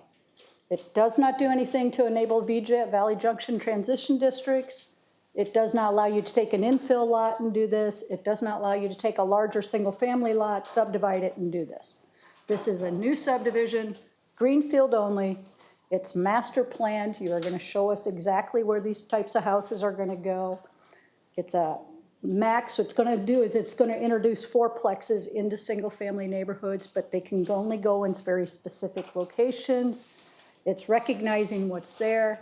It's using the exact same lot size as a single-family home has and the same setbacks. So you get the same building envelope, and that's what helps keep us control of the context of what that building's going to look like and feel like as you're going down the street. Okay? Big picture part. So what this does, so this is an example of how this would work. So I have this area outlined in blue. It's an empty lot today. This is where it sits. You can see in the yellow, I have a couple developed single-family developments right next to it. If I just develop this with single family, I can get 192 lots in there, okay? So what we're gonna actually say is, if I come in here and want to do this blended neighborhood, next to the single family, I'm gonna apply a transition buffer. That's gonna say the first 150 feet, you still have to be single family because that's what's developed next to you, okay? So that puts us a little bit into the yellows already as to where those can be. So then we're going to get into what we can do for the multifamily lots. And what it is these are fourplexes that could be going on each one of these. If you look at this, you can do this along the perimeter. So I already showed you where the yellow had to be because they're adjacent to single family. But if I have nothing else developed around me, if I have a street, if I have a railroad, if I have another blended neighborhood, if I have commercial next to me, you can go ahead and put these multifamily at the perimeter of that development. So again, we're controlling what's happening alongside the existing single family, opening the door to a little bit more. So you can come see, we'd come in and we'd say, okay, these orange ones, those are going to be my multifamily fourplexes. Everything else becomes single family. So what this does, and there's a definitive pattern for this, it's you got to have 3 single family lots, then you can do 2 multifamily lots. You have to go back to at least 3 single family lots. You can do the 2 multifamily. So it's keeping a kind of a control as to how much of this can become multifamily. Really about a 70-30 split of a development is what it amounts to. We're going to look at it from block to block. So that street, when you're driving down that street from one end of the block to the next, that's the part that we're looking at with this patterning. So it just kind of helps. When you're driving down, you're really not going to see that much of a difference to it. What this one would do is, if I had 78 acres and I put 192 lots on there, that's 2.46 dwelling units per acre. If I go ahead and go with this route, it gives me 60 multifamily lots with a fourplex on them. So there's another 240 dwellings in this neighborhood, or 372 dwelling units in this same 78 acres. It allows you to take the development cost for that 78 acres now and spread it across 372 dwellings versus 192. Common sense would tell us the cost of things should drop because I can spread my cost, my upfront cost out more. Obviously, that's a developer-ridden thing. I don't know that I can tell them they have to give back that money, but ideally, that's what would happen with this. So. Real quick, Lynn, Yep. if I'm a developer, I would be interested in this because I can put more density in on the same area. I can sell more houses. But what's preventing them from doing that today is our current zoning. Right. Okay. Yeah, I do not have a way to allow you to mix in this single or the multifamily into this neighborhood. So if I walked in tomorrow and I showed you this plan, you'd say, sorry. Yeah, Can't. we would say, well, we can try to approach it with a PUD, but really I don't have a zoning district that accommodates it today. So this is accommodating that. Follow-up question. Mixed residential, right?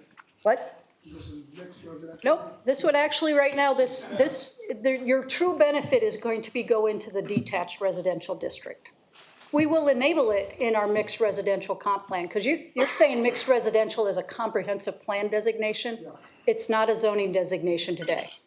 This blended neighborhood becomes our mixed residential zoning district to align with that. So as we look at this, and this is the Wild Rose area I can see, Ward 2. Anyway, what is the benefit for doing it like this? And it just disappeared for us, but what's the benefit of doing it like this rather than just taking all the orange and just putting it on one side?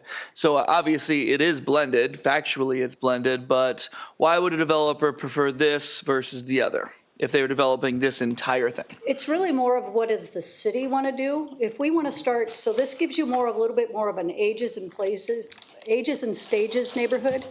I can live anywhere in this neighborhood still, and I can have the neighbors, and I can go from the single family, I can go to that multifamily. Really what you're talking about is I'm going to zone part of it medium density, I'm going to zone part of it single family. But everything you said still applies.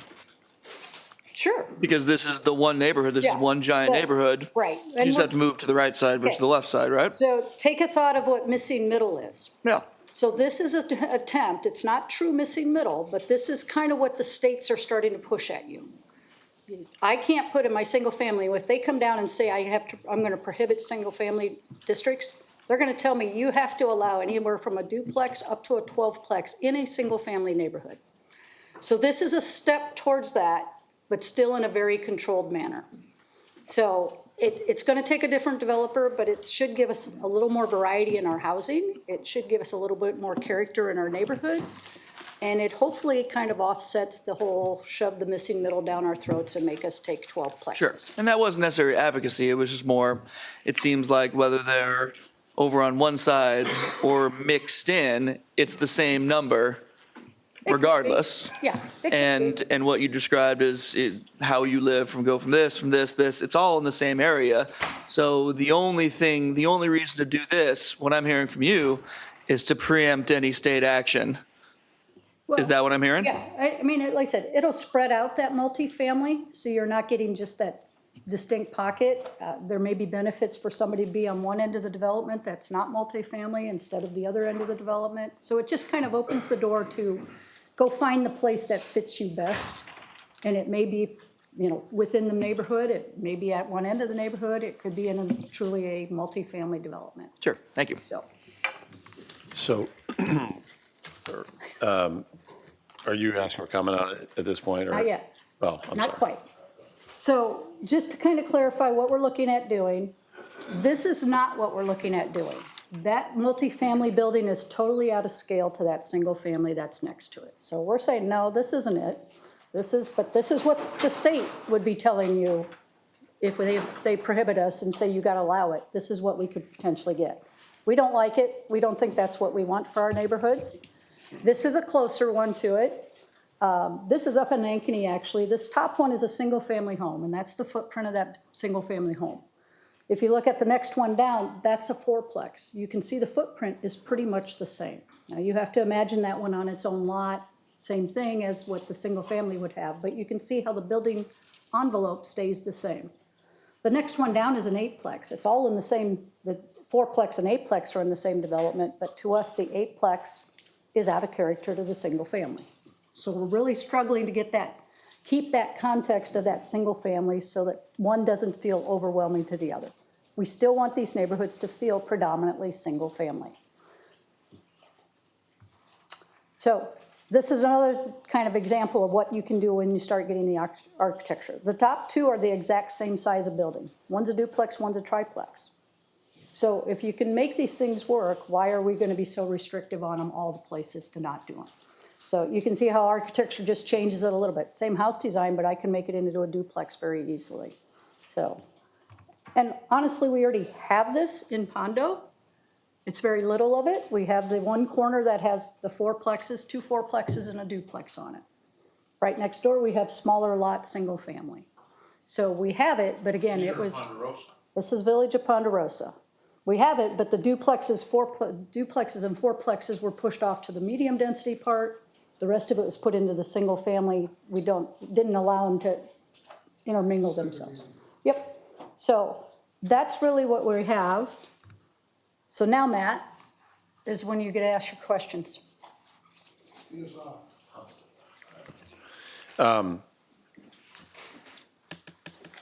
I'm curious. This is probably more rhetorical than anything, because I think my guess is you'll probably learn this as part of the outreach to the Home Builders Association and others. But I do question whether or not there will be demand for, as you've outlaid it here. Perhaps there's another way we're all not thinking about, or maybe you've thought about that we've not discussed here.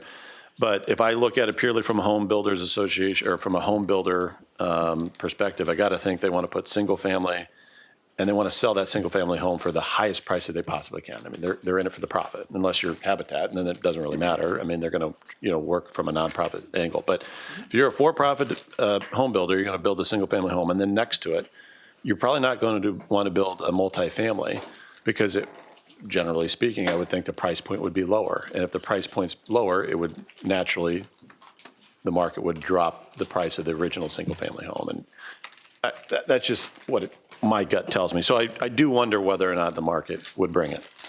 Having said that, so I'll be interested to hear when you do the outreach, what you hear. I want to understand, is it master planned only neighborhoods, or does it happen by right in some neighborhoods?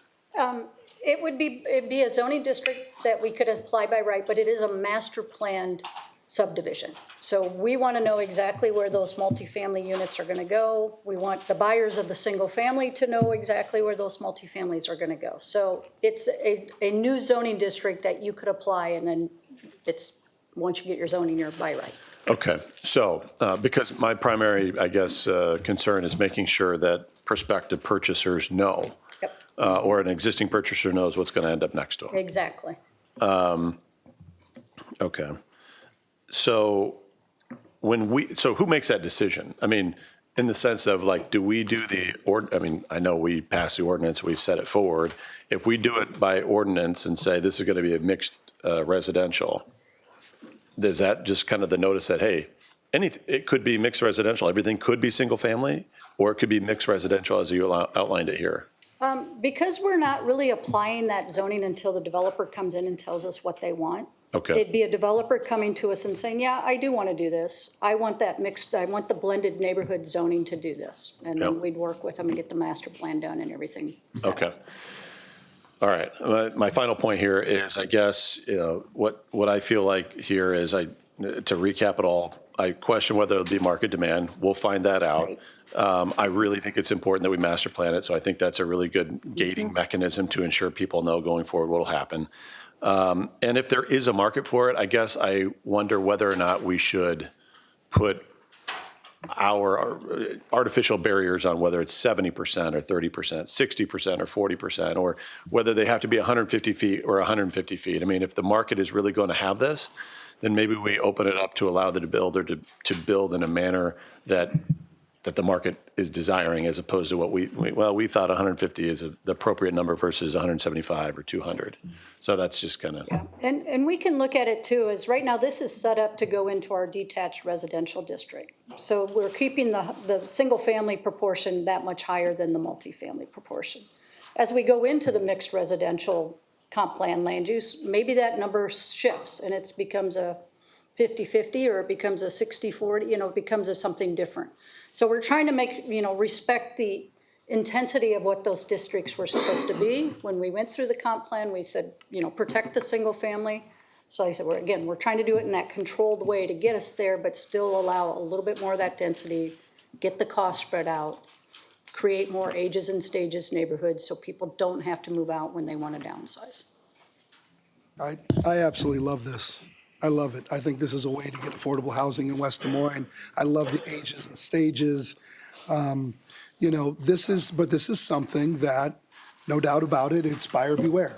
I mean, you have to know, I think we've got it right on. It's greenfield development and cornfield. It's not existing single family. You got the 150-foot buffer, which I think makes sense with existing single family that's already there, not zoned single family that's a cornfield. This is really cool. I think this is great. I think this is going to make a huge difference in our city. And I totally agree with what Councilman McKinney's saying. But you know what? Whether the market wants it or not, it's not going to matter. We're offering it as an option, Now, I mean, if you have a meeting with the Greater Des Moines Home Builders Association, they say, we'll never do it. All right, well, I guess take it off the table as an option. But I think this is cool. I think you see this in other cities around the country. I like it where, older cities with the grid style streets, which, boy, they really had something back then, I think. But where you're walking up and down and they're not only single family, duplex, maybe a triplex, but you have restaurants and bars. And so it's such a cool neighborhood where people, and I think young people especially want this. And people that maybe are empty nesters where, you can walk to a workout facility, work out, go get a cocktail in a sidewalk cafe on the way home. And it's just really a cool concept, I think. And as long as the buyer bewares, they know that this is the neighborhood that it is, I think this is going to help with that missing middle. I think this is a huge deal, and I love that we're taking this on. I'll say, sign me up for one of these in about 20 years. Yeah. Then I'll pay the next door kid to mow the lawn. I think this is actually a really good thing. It provides options. It provides diversity for what the home builders can do. And I look at those fourplexes and I think there's the same raw materials going in that fourplex as there's single family, but now I can sell it 4 times. So if I was going to sell it for $600,000, now I can sell it 4 times for $200,000, right? And now you have 4 homeowners that are really happy to be there rather than just one. I think it's really thoughtful what you guys have put together here. Yeah, and really, there's nothing that precludes a single person buying the whole fourplex. again, live in one, rent three, and you have them right there. Now. Absolutely. So, I mean, like I said, it is opportunities. We don't believe we really have the developers that will do this in town right now, but they're not going to come if we don't have any opportunity. But they do exist because they're in They Ankeny. exist. So, like's been said, I think this is a great idea. I love the fact that you're saying, okay, here's a single family, existing single family, so the first, what do you say, 150 has to be single family, that's it. And then by putting pockets of fourplexes in and around the single-family neighborhoods, I think is great. And again, we're not telling a developer, this is what it's zoned, this is what you have to build. Right, This is what it's zoned, build what you want. yeah. It gives the developer that option, if it is something you want to do. And again, I don't know that we're going to say you absolutely have to go, 70-30. Maybe it is a 90-10 for the developers that want to do it. They may be something they start out more slowly with. Right. Again, it's the opportunity for them to be able to do this in a way that they feel they can market it and sell it. Well, and think about, you're right, think about the person that wants to invest in this and rent out the other three. Or think about the person that is they can only afford to rent and they want to rent a duplex, but they want to be in a single-family residential neighborhood Right. for their kids. You're, I mean, how amazing is this? I think this is absolutely phenomenal. My only question to you would be, when it comes to duplex, triplex, fourplex, quadplex, whatever, do we want to mess it all around with, based on a certain square footage of the lot, you can do this many dwelling units? Like I was thinking, like a square footage of the lot. For X amount of square feet, you can do this many units. So that the size of the lot basically dictates whether or not you can put a duplex, triplex, quadplex. Well, what the I'm goal saying? here I mean- is to keep the single-family lot size and the multifamily lot size identical. So that building envelope Okay. is identical. And there'll be some design parameters in here. We don't want more than 2 doors facing the street. So even if I'm a fourplex, 2 of them have to go along the side or towards the back. There's some design parameters to come in here that just helps enhance it more as a single-family home. Even though it may be a fourplex, when you look at it from the street, you're not realizing it's that fourplex.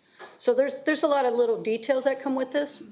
Again, that's what we would like to talk to the home builders about, the developers about, and saying, where are the things we need to control, where are the things that maybe we don't? But Okay. the ultimate goal is that street context, what you look and feel like when you're going down Okay, the street. gotcha.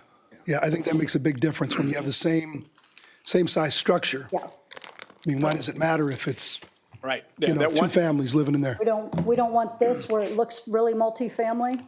Yeah. We don't want an eightplex sitting next to it. So there's no allowing, you do not get to combine your lots and make a bigger home. right. Yeah, I think gotta the work only within your issue, lot. I think the only issue you're going to have here with allowing anywhere from a duplex up to a fourplex is the parking. And that's part what they would have to solve. Okay, But there's ways to do it. all right. So, Councilwoman Elliott, you want to comment on it? I love this concept because I think I'm going to give a different perspective. People are longing for a sense of community. By creating opportunities to address our housing shortage, but allowing people to be in a community. And individuals will choose to live there because of the community aspect. So I love the idea. It'll give us an opportunity to provide more housing, which is desperately needed.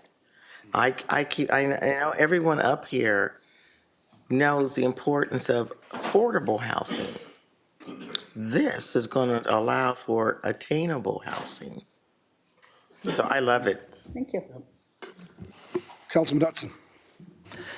Why, you had said earlier, and maybe I misheard you, you had said this doesn't really address the missing middle issue. You said something to that extent. Did I mishear you? Well, missing middle literally is, like I said, you are opening the door to any size structure up to like a 12-plex, a small apartment building, to go in your single-family neighborhoods.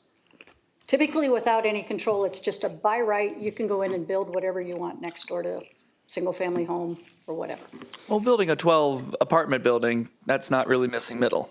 Oh, that's what missing middle is. Okay.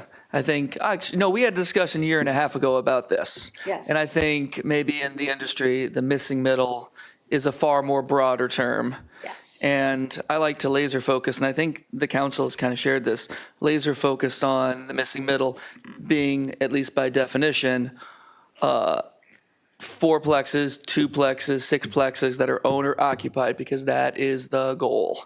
That is the goal. Now, apparently 14 apartments, that can be missing middle. Okay, that's fine too. I don't think that's what we're interested in as much in regards to what our missing middle is. Please tell me if you disagree.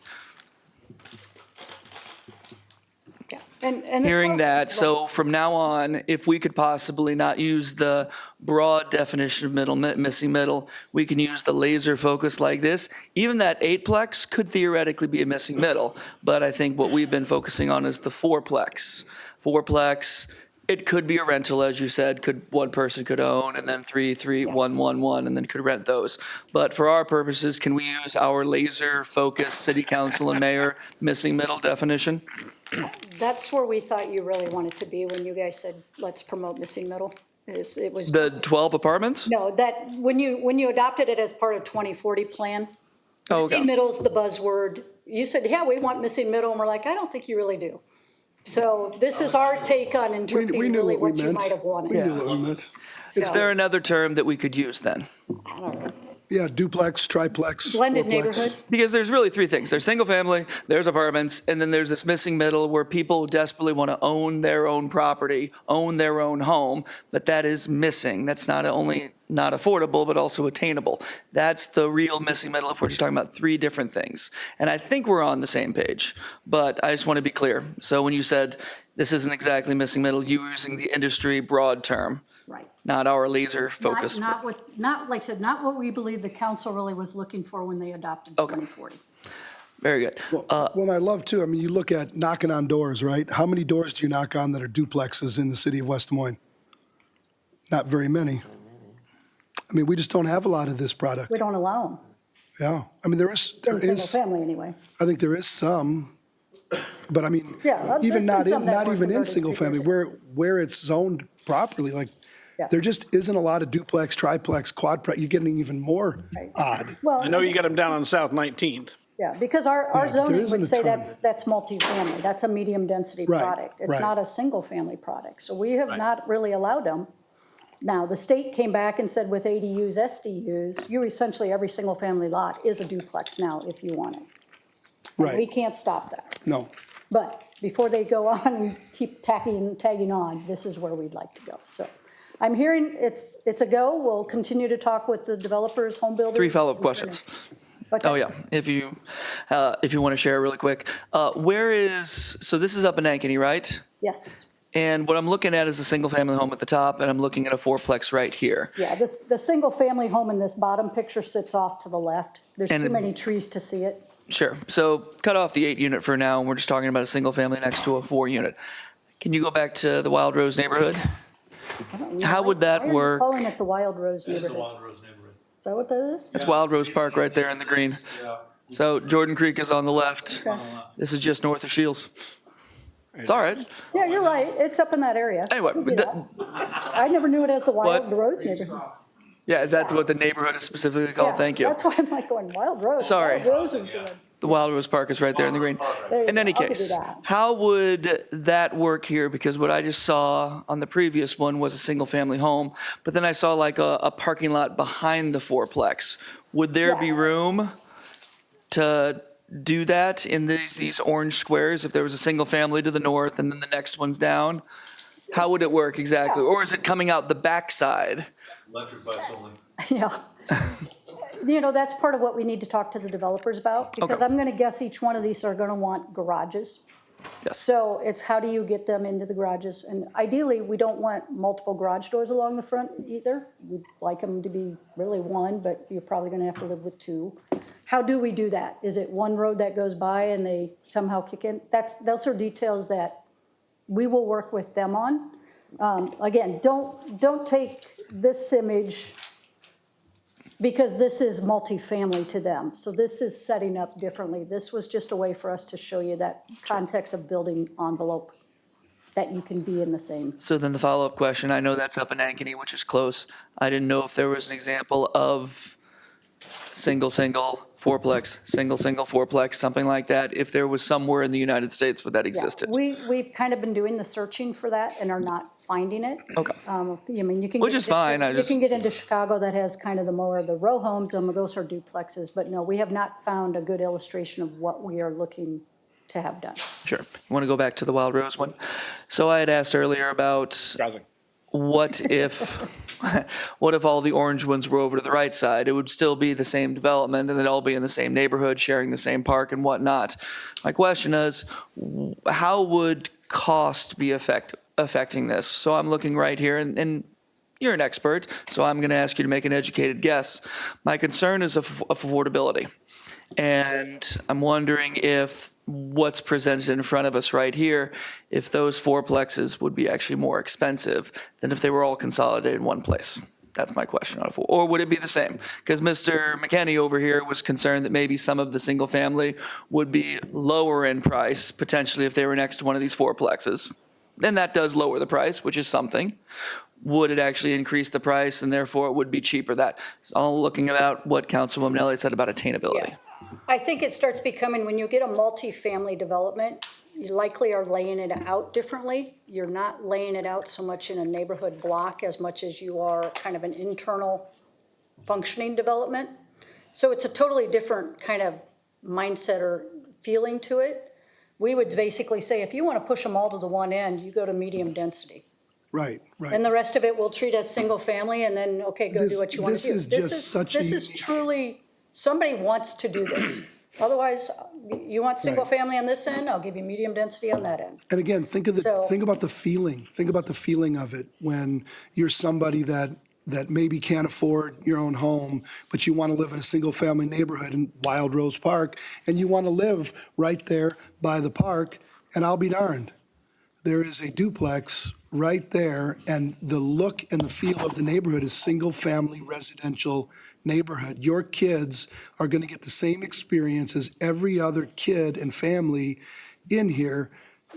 It's a totally different story when you've got, you know, the duplex, the triplex, the fourplex. It is. It's more multi-family residential. When it's dispersed in here and blended amongst the single family, it's just a different look and feel. It is, but would it make it cheaper and more attainable if that is the goal?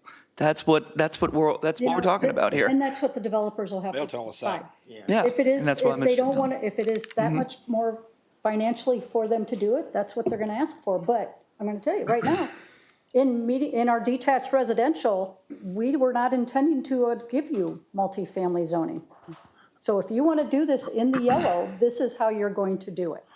I'm If going to you call. want to do what you want to do, you better find the border between, you better I just go have into one the more. mixed I just have one more question, residential and Lynn. do that way. That question is, if my concern kind of speaks to what Matt McKenney was talking about a second ago. So would there be a possibility of?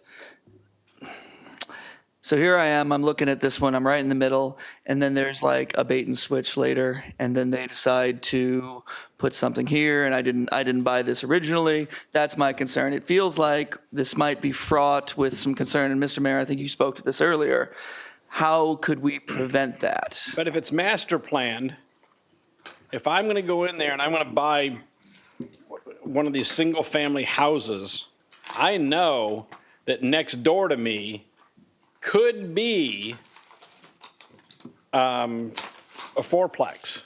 Right.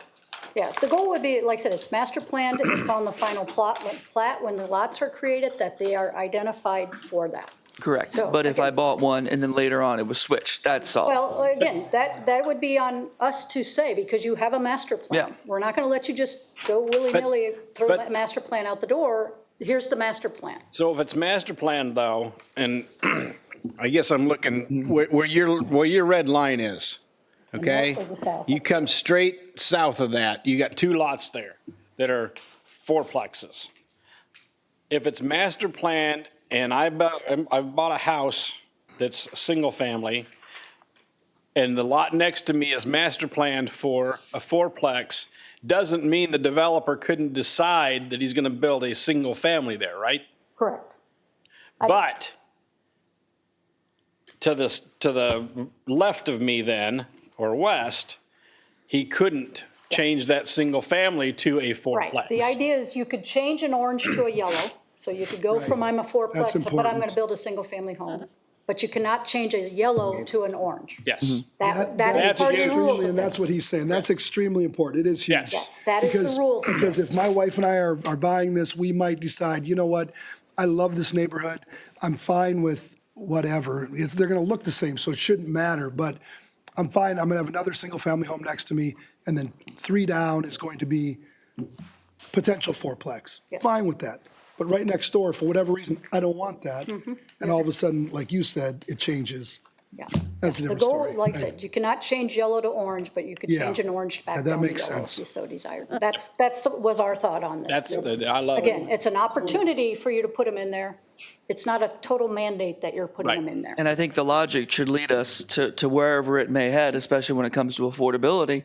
And so theoretically, this could also make things more affordable if with this, because like I said, maybe those single families that are next to a potential multiplex would go down actually in cost and therefore making it more attainable. So even if it takes us to a place that's surprising, I think we should see where it takes us. So that's why I like this idea too. But I do think that per what you said, there's some things that are fraught with concern, a bait and switch, rug pulled out from under you. But if those things are in place, then maybe there's much less of a concern. So Right. that's what I say. Let me just kind of answer one of your questions, Greg. There's a big discussion in the code world about this now. When you put more bodies in a building, when you have more people, more units, you have more protections, fire sprinkling, fire protection, more exit stairs, et cetera. And so what they found is the sweet spot of a fourplex and less allows you to get more density without kicking in a lot of those requirements for safer, larger buildings. And so just by the fact that you don't have to sprinkle, you typically wouldn't have to do 2 separate stairs. You can not get by, but the constraints aren't as much as if you had multifamily next door and you were building 12 plexes. They have more fire protection requirements, they have more exiting requirements, et cetera, et cetera, et cetera. So they've done a lot of work on this, and that seems to be the sweet spot. That's one reason we picked that, is so that we don't have to worry about putting a fire sprinkler line into this one lot. All right. So, you know, I'm not promising it because we don't have the data. Sure. But inherently, because the way you build these buildings, it should be less expensive. Okay. Thank you, Linda.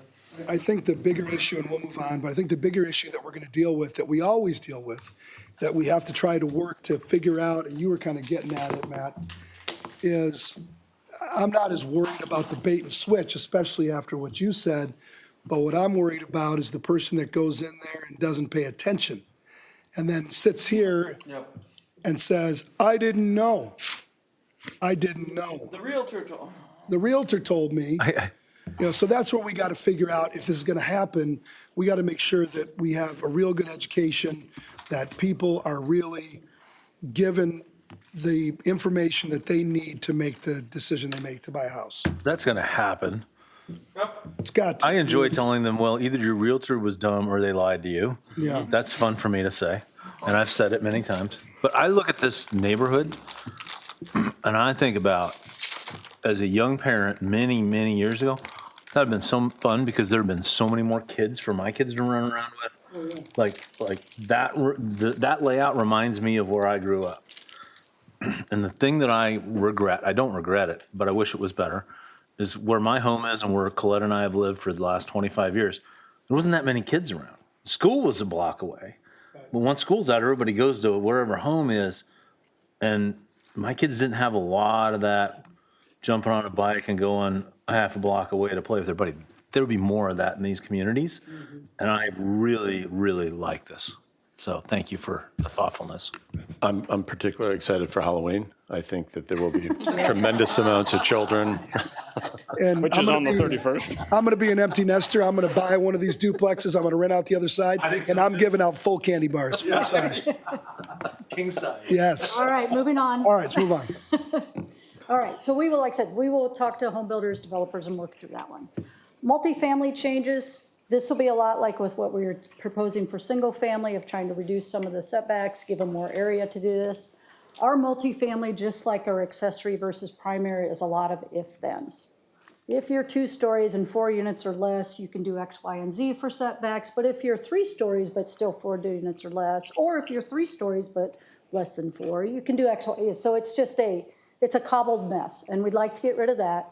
Right now, by code, it would say any multifamily development should have a 30-foot perimeter buffer on it for no reason other than code says you have to have a 30-foot perimeter buffer on it. Sure, if I'm next to single family, we can keep that, but if I'm not next to single family, why do I push everybody at least 30 feet into their property? So again, not going to spend a lot of time on this. The overall goal, though, is same idea as single family. We want to increase the developable area of the property.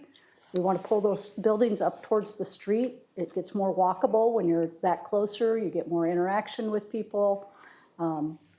Building height alone is what will determine kind of your setbacks. So again, if you're going to be really tall, we will push you back a little bit farther than others. So overall goal, simplify the code, increase the housing availability again. Maybe they get more on the lot, maybe they don't get more on the lot. It's a function of what the lot is, the size, the shape, everything else, and promote walkability. So my first question to you, and this is, again, kind of just a general. Right now, just like we did in the last one, if I have existing single family, I'm going to make you be existing single family. I'm going to put a buffer there. If it's not single family, do I need any kind of buffer?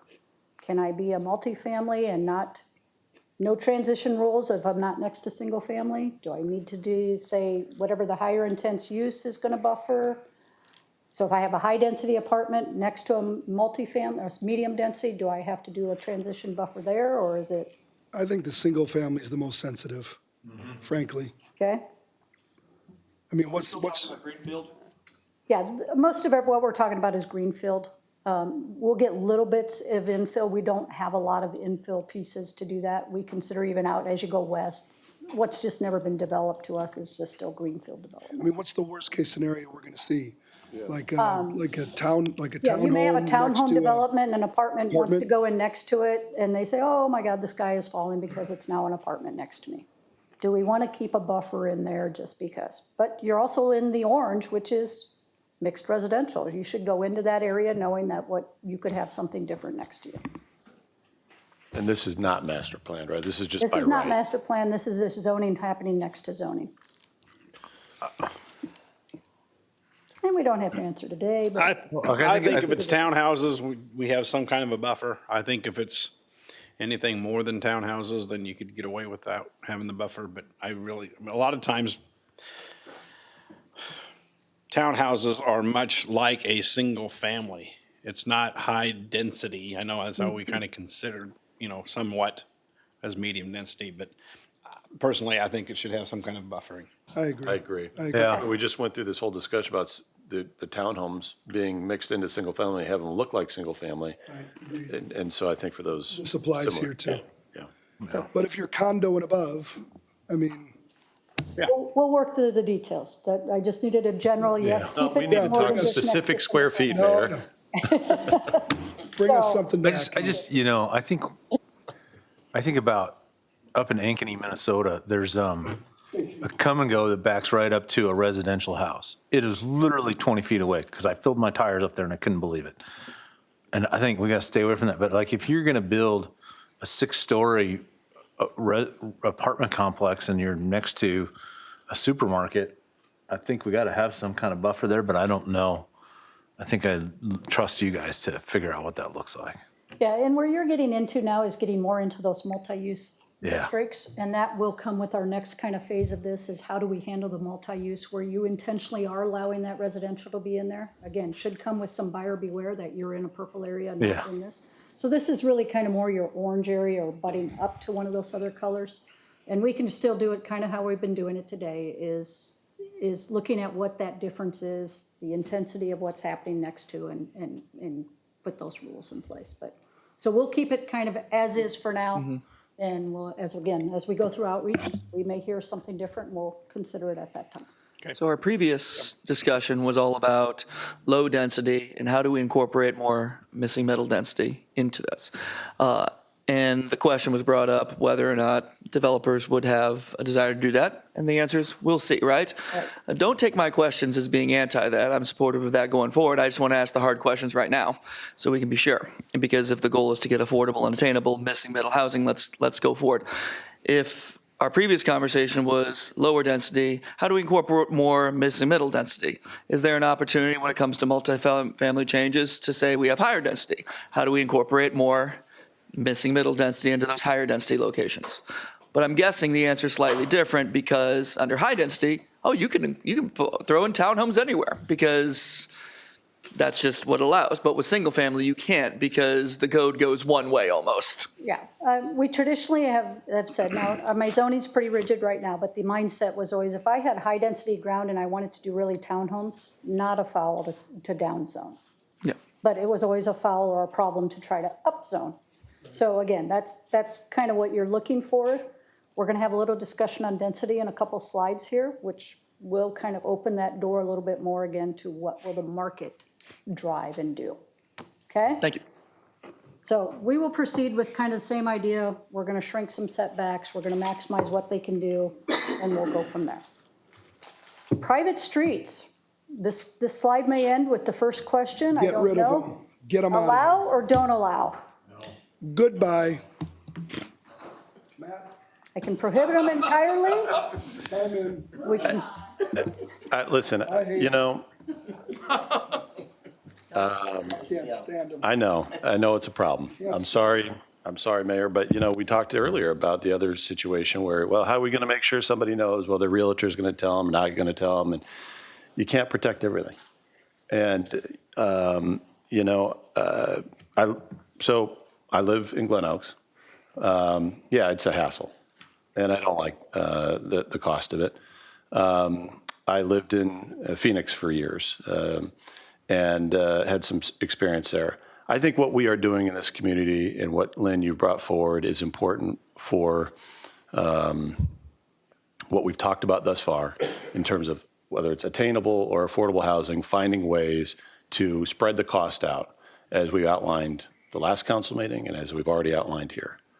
I think we also have to be mindful of what we do on the opposite end of the spectrum. I think as we look to try to attract different sectors here, whether we want to grow the retail sector, we need affordable, attainable housing, whether we're trying to attract businesses here and have executive housing. What I don't want to do is forego an opportunity where there is somebody that's looking at building a home.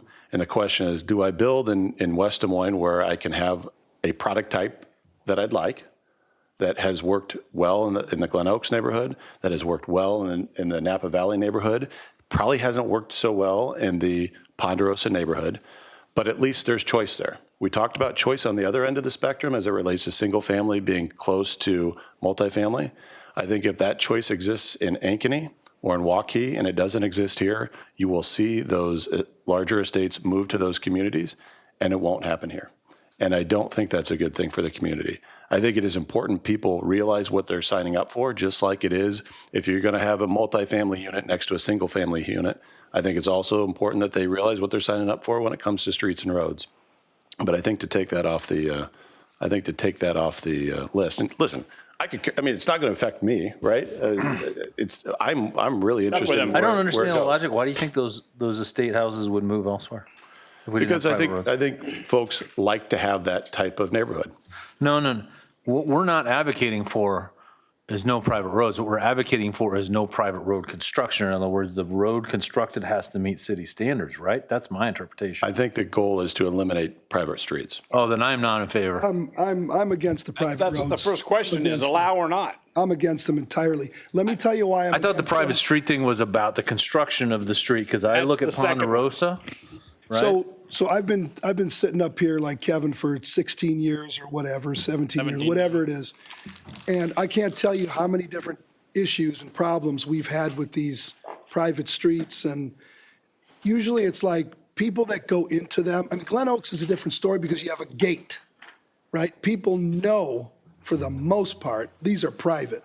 But where you don't have a gate, sometimes people don't know. And the conversation that I've had with multiple people, including some friends, is I don't understand this. Why is it that I'm paying the same property taxes as you, but you're not picking up my garbage? You're not plowing my streets? Why? Because you're in an HOA. Well, I'm paying the same property taxes. Why aren't you providing the same services? And it's the third person in. It's the second, the third, the first person in. They better damn well know that they're in an HOA. They better know. The second person is going to know that as well because it's going to be disclosed when you're buying it. I literally had this They're not paying conversation. attention to what they're signing. I had this conversation with a friend of mine that lives on a private street who is sick of paying the HOA, who doesn't understand why they've got to pay thousands of dollars to repair the streets when he's paying property taxes just like the next guy. And they don't understand that you probably got a discount on your home because it's not up to city standards. Somebody got a discount. Whether it was passed on by the developer or not, somebody got a discount. It was an agreement that was signed off on, but the third guy in doesn't get it. This is a routine conversation I've had with people, and it is mind-numbing. But you still know that you're moving into a homeowners association that has dues. It's got to be disclosed that it's got private streets. So I'm not against the private streets. I wouldn't live in an area that's got, I wouldn't live in a homeowners association, period. But obviously people do. And I don't know why we would take that away from the option for somebody to build it. Okay, so. You should see what's going on. You should see what's going on right now in Ponderosa. The conversations that Brian, Tom, and I have had with people that are living in there, how upset they are. They're calling me Roads are too. I know, deteriorating. We can't plow the snow. We can't. Why? I know a person that bought a house up there as well, but they. Okay, so developers have always wanted private streets because. It's cheaper. The setbacks were different. They got more units in there because of the private streets. Whether or not they pass that along to the homeowners ultimately is anybody's don't. guess, more than likely not. So if we go down the path of let's still allow private streets, limit them to local classification only, no collectors, no, that's your typical neighborhood street. That already is though, right? No, because we really don't have anything that clearly says those collectors and other things cannot. Courtyards at Sugar Creek. Those Kings Landing. Kings Landing. It's been 8. They yell at me too because then the city dump trucks drive up and down their private So streets. the 100th right there is a collector, but it's private. So that's one where you kind of go. So we would like to say, if we're going to allow them, it is only a local classification of a street could be private. Then to deter it, we're already talking about reducing the setbacks. So that kind of negates a little bit of that argument. We've already talked about reducing the minimum lot size. So again, that negates the postage stamp lot idea of I don't have to put as much ground in. So what we'd like to do is local classifications, and then to further kind of deter it, not prohibit it, but to deter their use of it, let's look at actually enforcing the public street standards on a lot of things. So that means my pavement width is not 24 feet wide, it's 26 feet wide because that's what a local road would be. It means you're putting sidewalks on both sides of the road because that's what a public street would have. It means Not all. You don't have Mountain Quail Park. Well, yes. So what I'd also like to do is go ahead and increase that setback. So we've talked a lot about getting green along our roadways. When I have private streets and that gets measured from the curb, I lose that green. So think about everything in your right-of-way from the curb back to the right-of-way line is green for us. On private streets, as a way to kind of deter them wanting to use it, let's make the setback actually bigger for private streets than it is off of the public street. Give us back that green, and that's the rationale for it, is we want the green in the city. So it's no longer this increased benefit for them to pull that house way up. It's actually going to be, it ends up sitting essentially at the same spot as if you were doing a public street. One thing we need to think about though, and it's too bad that Paul took off, is that if we change what we currently allow on private streets, then probably people aren't going to build a private street because why am I building a private street? Exactly. And then that's more, Mr. Haddon, that the city has to maintain, right? That is a flip side. And we've of got having less, we're already doing more with less. Now we're going to do even more with less. So I think we need to think about that as well. Because we don't plow Ponderosa, we don't plow Glen Oaks, we don't plow Kings Landing, we don't, I know, but we don't. And that's our policy. It's a private street. We don't maintain it. And that's the reason I think we ought to keep the private streets. I don't think we should be pushing for all this other stuff. I agree that it needs to accommodate the largest fire truck we've got, okay? But aside from that, I don't know why we need to worry about it. It's a private street. If they want to pour a 4-inch private street, let them do it. I agree with you, Kevin. I absolutely agree on the largest fire vehicle, right? I don't know about the largest. I mean, we're talking about the ladder truck with the extra, okay. Yeah, I don't think we need that. I'll agree with you on that, on the tiller. Maybe they don't Yeah. need to do that Yeah. because they're not going to need the tiller Yeah. out there. That But one's more right. nimble. Yeah, okay. But you know, what I hear is let's change a lot of these ordinances to make things more attainable, more affordable. Okay, I agree. And we've talked a lot about that. And then what I hear on this end of the spectrum is let's disincentivize the larger estate lots. I think that is a step in the wrong direction. I think it is important to have both available in the community. And I think whether you say it on its face or whether it's as applied, I think it's a step in the wrong direction. So what I mean by that, if on its face to say no local streets, or I'm sorry, no private streets, that's on its face. As applied, it is, well, we're going to put in these 5 or 6 criteria, which, you know, quietly intend to prevent it. So I think, I think it's a little, I don't know. I don't think it's fair. I think it's interesting that on the one hand, we're doing everything we can. And then on the other hand, we're saying, well, and we're going to make it more difficult to have the larger home. And the irony is we're seeing more and more, at least in development and planning, more and more lots coming to us. Hey, we want to combine this lot with this lot so we can have this home, not on a private street, by the way, on a public street. We're seeing people want to put in larger homes. And we're saying, you know what? We kind of want to get away from that. And I don't think that's the right. I think we need to have both in this community. We have a lot of great business. We have more businesses in this community than anywhere else. We're the most business-friendly community. And we're going to come in and say, except for when it comes to this. If you want this, go to Waukee. If you want this, go to Ankeny. And guess what? They will. Hey, Matt, how do you feel about these 5 things here? I want to be clear on what I'm hearing you say. Like, if we allow it as a local road, what if we make these requirements? Are you cool with those requirements? I mean, as I look at this, I've not studied it. I think the most important thing is a fire vehicle. Frankly, as I sat here and thought about it, I should be the only one up here that's really trying. I should say, I want this. Why? Because it limits demand, or it limits supply. There's only a certain amount of supply, and now all of a sudden where I'm at becomes much more attractive to some folks. So it's ridiculous for me to say all this, but I still think it's important to allow the option to be out there. You know, we had over by Target, the back way into Target off of South Prairie View. Sandstone. We had a crater back there. I mean, a car swallowing crater. Hit it. Right?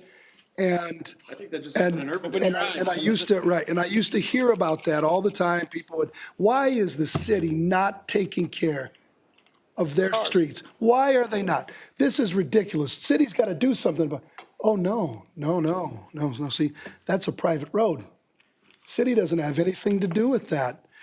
And the person didn't accept that, right? It looks like a public street. It looks like so you know what we did? We contacted, out of the kindness of our hearts, contacted the private owner of that development. I think it was Pearson.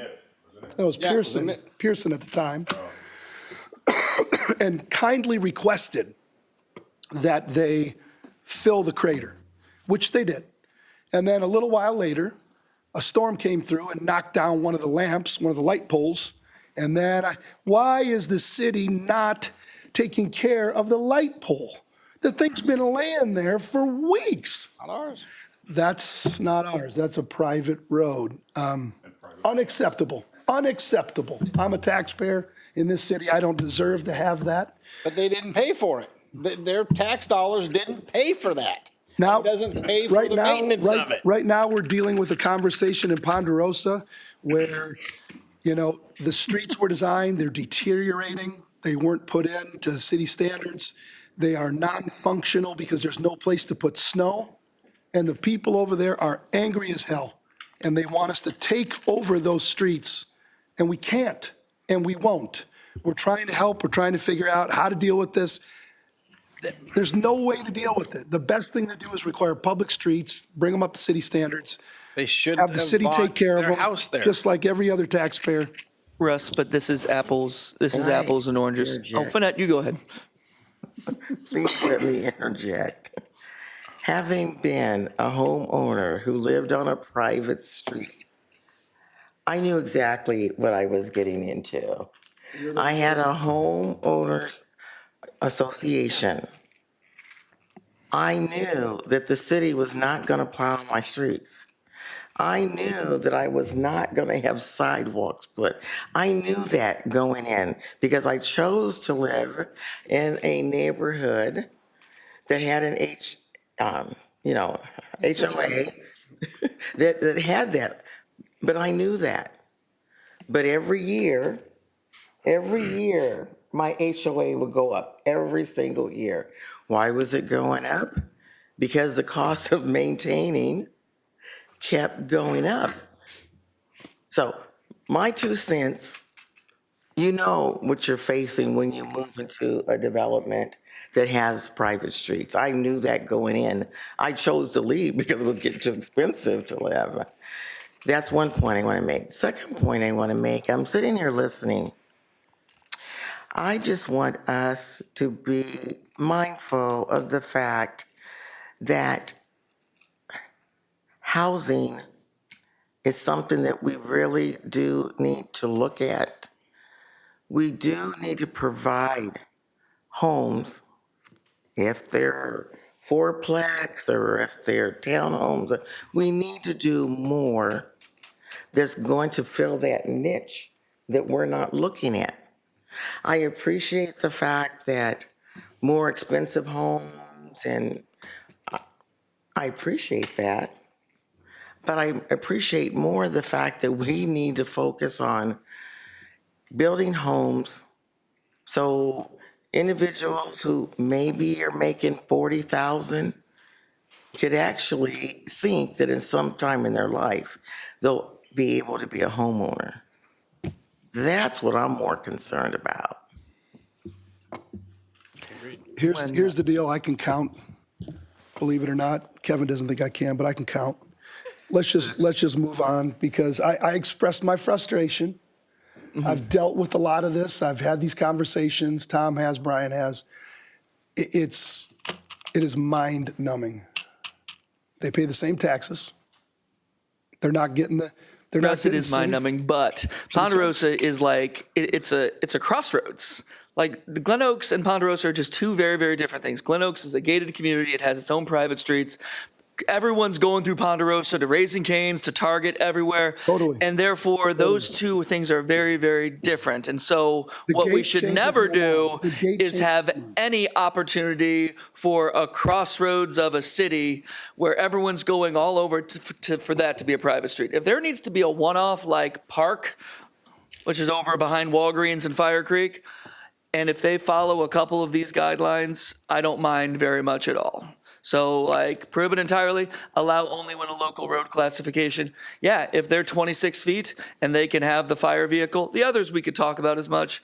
Okay, but it better not be a through street.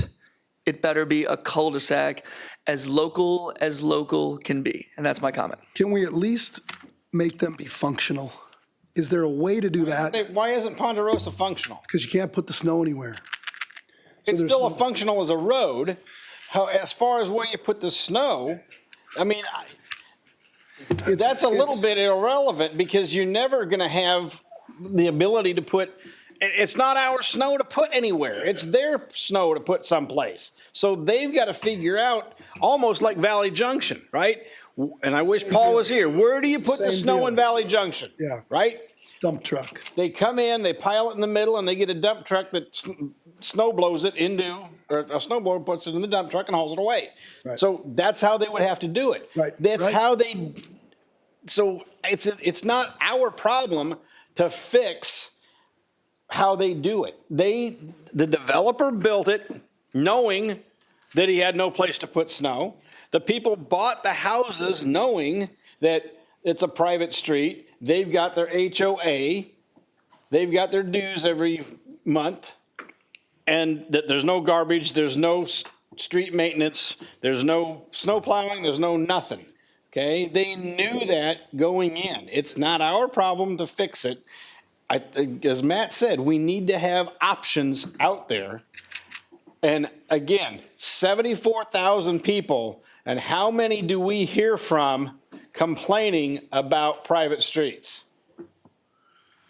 Not that many. So, I don't know. I don't know what we're trying to fix other than phone calls.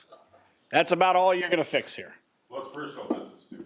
What's that? Yeah. For the record, it's personal visits also, but Yes, Well, personal okay, visits but- too. Requests to come before the homeowners association, things like that. But okay, let's move on because these guys want to do it. They make a fair point. I don't disagree.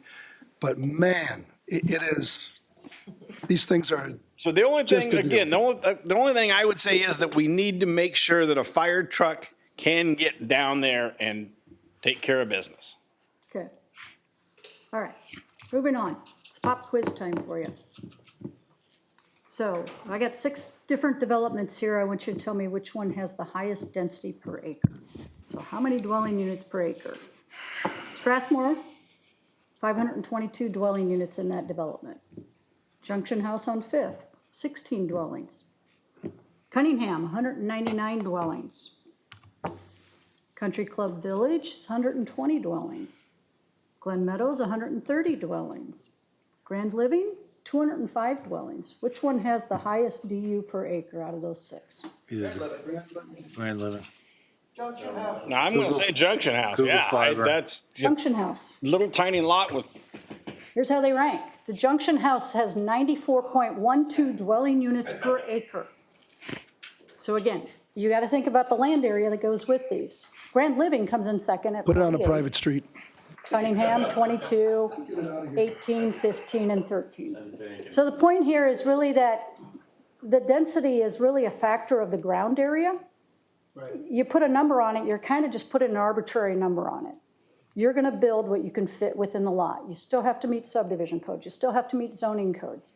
Everything still has to work on the property. Just because if we were to take away density caps, doesn't mean we're going to see skyscrapers and Well, outrageous and we have no numbers. we have no height limitation on anything in West Des Moines, do we? We do, it starts at a number, and then for every additional 10 feet of setback, you get to go another 12 feet. So all we Okay. do is we keep pushing it farther away from the road, but you can go higher and higher. So if I But buy our a really caps- big lot, a really big lot, I can have a skyscraper. Well, my density today, say that's an apartment building, my density today would say really you're only supposed to have 18 dwelling units per acre.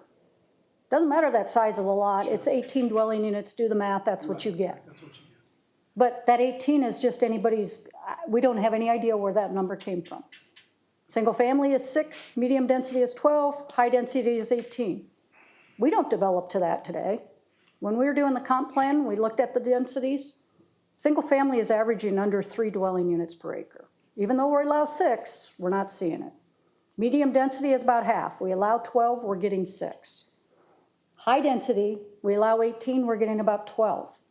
Why do we even have a cap? Why not just control it by what can happen on the property? That's where we'd like to go. We'd like to eliminate the density cap. That's another one that states are also trying to get to you, is say, just let them build what they want to build. You still have parking regulations, you still have open space, you still have drive aisles, you still have everything else that needs to come with it. Let it be a function of what they can fit on the site. I think it makes sense. 12 what? So you say, we can go up to 6, but we have 3. We can go up to 12, but we usually have 6. We can go up to 18, but we usually have 12. 12 what? Dwelling units per acre. So how did the Junction House get approved if it's 94 per acre? It's the size of the lot. Well, yeah, it's the size of the lot gets you at the 94, because that's a mixed-use building. We don't regulate. Cunningham, Junction House, what was the other one? It's a mixed use. They are building. That's the mixed-use mitigating buildings. factor. We don't really have a density cap for them. They're actually just proof that Yeah. the density cap is kind of meaningless because they function just fine. Yep. And this is only in mixed, where are we applying this? This would be across the board. We'd This have would be no- in residential areas? This is residential In areas. Greenfield areas. Yeah. I mean, already Grand developed. living is not mixed. No. But then doesn't that go But against what we grand just living talked in- about? So grand living in those are PCP, which we Right. had said, as long as you have, and again, it was trying to get the residential in and amongst the commercial activities. So we have it under professional commerce park zoning. We said as long as 3 sides has office and commercial, you can do a freestanding residential building. It's not high density, so there is no density cap. That's how these things were getting in there. Okay, so how A lot of about, these is are this PCP. Newfield, Greenfield only? This would be, because you're pretty Okay. much developed out. Now, we may have some that will go out and figure out, oh, I can fit another few units in here. You still got to meet all the zoning regulations. So it's likely going to be greenfield more than anything. All right, I like the idea. I'd much prefer going down this route. The one exception to this is, cover your ears, Mayor, No, I was just going to bring up the same issue. the transition zones. I don't want to end up in a situation, because one of the things that I found helpful was, what is our dwelling units per acre? I don't want to go any higher than what we're at now. I think we keep the look and the feel. And I think if we say, I don't know, and I know Junction House is probably an exception here. It is the exception. It's the only exception. It's twice as much as the next highest. But if you go down to, 4th Street, and the average dwelling units per acre there is, call it 3 on average, because I know there's a couple units there along, I don't know, 4th and Maple. And then we go, you know what, we're going to eliminate it, and we go from 3 to 30. I'm going to be like, that doesn't feel right. So we are not proposing that we take away that 150-foot transition zone that we still have in code. Okay, So 4th Street has a single-family home, and then it has the 3 that Ryan Wiederstein has. Those 3 alone are 150 feet. If he had a 4th lot, that's the only one that this would then allow him to do something different on. So by that transition Except it's all zone, zoned single family. yes, but even if we take away the density cap, this would yeah, still apply. it would take away that element, but because that transition zone is still there, still being applied adjacent to existing single family, this would not work for Ryan Wiederstein. It does not get him to where he When wants you're, to be. give me your definition of transition zone, because we don't have any transition zones in West Des Moines. And when we say transition zone, if I go back to my code today, my code today says if I'm an existing single family and I want to do multifamily next to you, there's restrictions on the building height, there's restrictions on the building length, there's restrictions on the number that can be in there. That's what we mean when we say transition zone. It's something we've had in our code for 10-plus years, not the Valley Junction transition zones that you've been hearing about. You're talking about the Thank 150. you for specifying Yeah. that. Yes, we because were I think trying to that was figure out what's a important new for term we can anybody use that's that we can't come listening up with them. or gonna watch this online, this this is does not not- pertain to the transition this is zones that's been not- proposed in Valley Junction. Right. Thank you. But what does this do for Wiederstein? We need to talk about that. This is Doesn't. exactly what I was going to bring up, because that's what I want to know. If we get rid of this, what are the unintended consequences of doing so? This does nothing What for could Ryan. Wiederstein put This on does that? nothing for Ryan Wiederstein unless he comes in and asks you to change it to either medium or high density. What if he But what can acquired he a do? 4th property? The 4th property would still it'd have to be rezoned. So what are we going to rezone it to? Okay, so You it'd would still have be that control single to do family. it. But- And it's still got to function. Now, again, maybe this is not something we want in Valley Junction because of the whole you don't have to provide parking. But any other site is going to have its own parking that has to be provided on site. So the Valley Junction is a little bit unique, but you still control what happens in Valley Junction by whether or not you're going to rezone property. I think this only needs to be if it's greenfield. Only greenfield that does not have a current zoning designation. That's, Yes. and then that would solve the entire Yes. thing. Okay. If there's already a zoning designation, okay. We can start there, and how about we'll worry about infill or redevelopment later. Let's I start think it that with makes that sense, so greenfield. we don't get some unintended consequence Okay. that none of us want to deal Okay. with. So generally, we're okay with maybe getting rid of them. We need some parameters of when and where. Right? Greenfield Okay. only. Moving on, That does not currently have a zoning designation. Yes. moving on. You got it. The garage. Do away with them. Do we need to require a garage with every single-family detached home? No, and the reason I'm going to say this is because when this first came up years ago, when Bob Parks presented this, it was because Ed Ames was pushing for it because people had all their junk sitting out in the driveways, right? So if you make every new house have to have a garage, he thought that was going to get their junk out of the driveway. All that did was put their good junk in the garage and their other junk outside, and drive around and you'll see it. And that's not just Valley Junction, that's anywhere. So years ago, 1500 block of Locust Street, there was a garage down there that was leaning. Bad. Safety issue. Code enforcement required the property owner to either straighten up the garage and get it structurally sound or take the garage down. They opted to take the garage down. Today, you drive by that house, and this dates back probably 10 years ago or more. You drive by that house today, it's a concrete slab. There's no garage there. People have taken their attached garages and converted them into living space, and this is not in Valley Junction, by the way, converted them to living space, and there's no garage on that house. So if we are not, one, forcing somebody, if you take your garage down, to build a new one, or two, if you convert it into living space, you have to build a new one, why would we require new houses to have a garage? We've waived it for Habitat houses, right? 3 of them down there at 12th and Locust don't have garages. So if We it, changed our ordinance for down in Valley Junction. But no, we changed it for nonprofits. That was it, Yeah. right? We did it basically an AMI rule. If you're under a certain percentage, you don't have to have. Yeah. So I think the market is going to dictate garages. But if somebody opts to build a neighborhood of single-family houses, which would then be very affordable, and that's one reason Habitat doesn't do it, because it's like $20,000 or $25,000 to build a garage, a single family.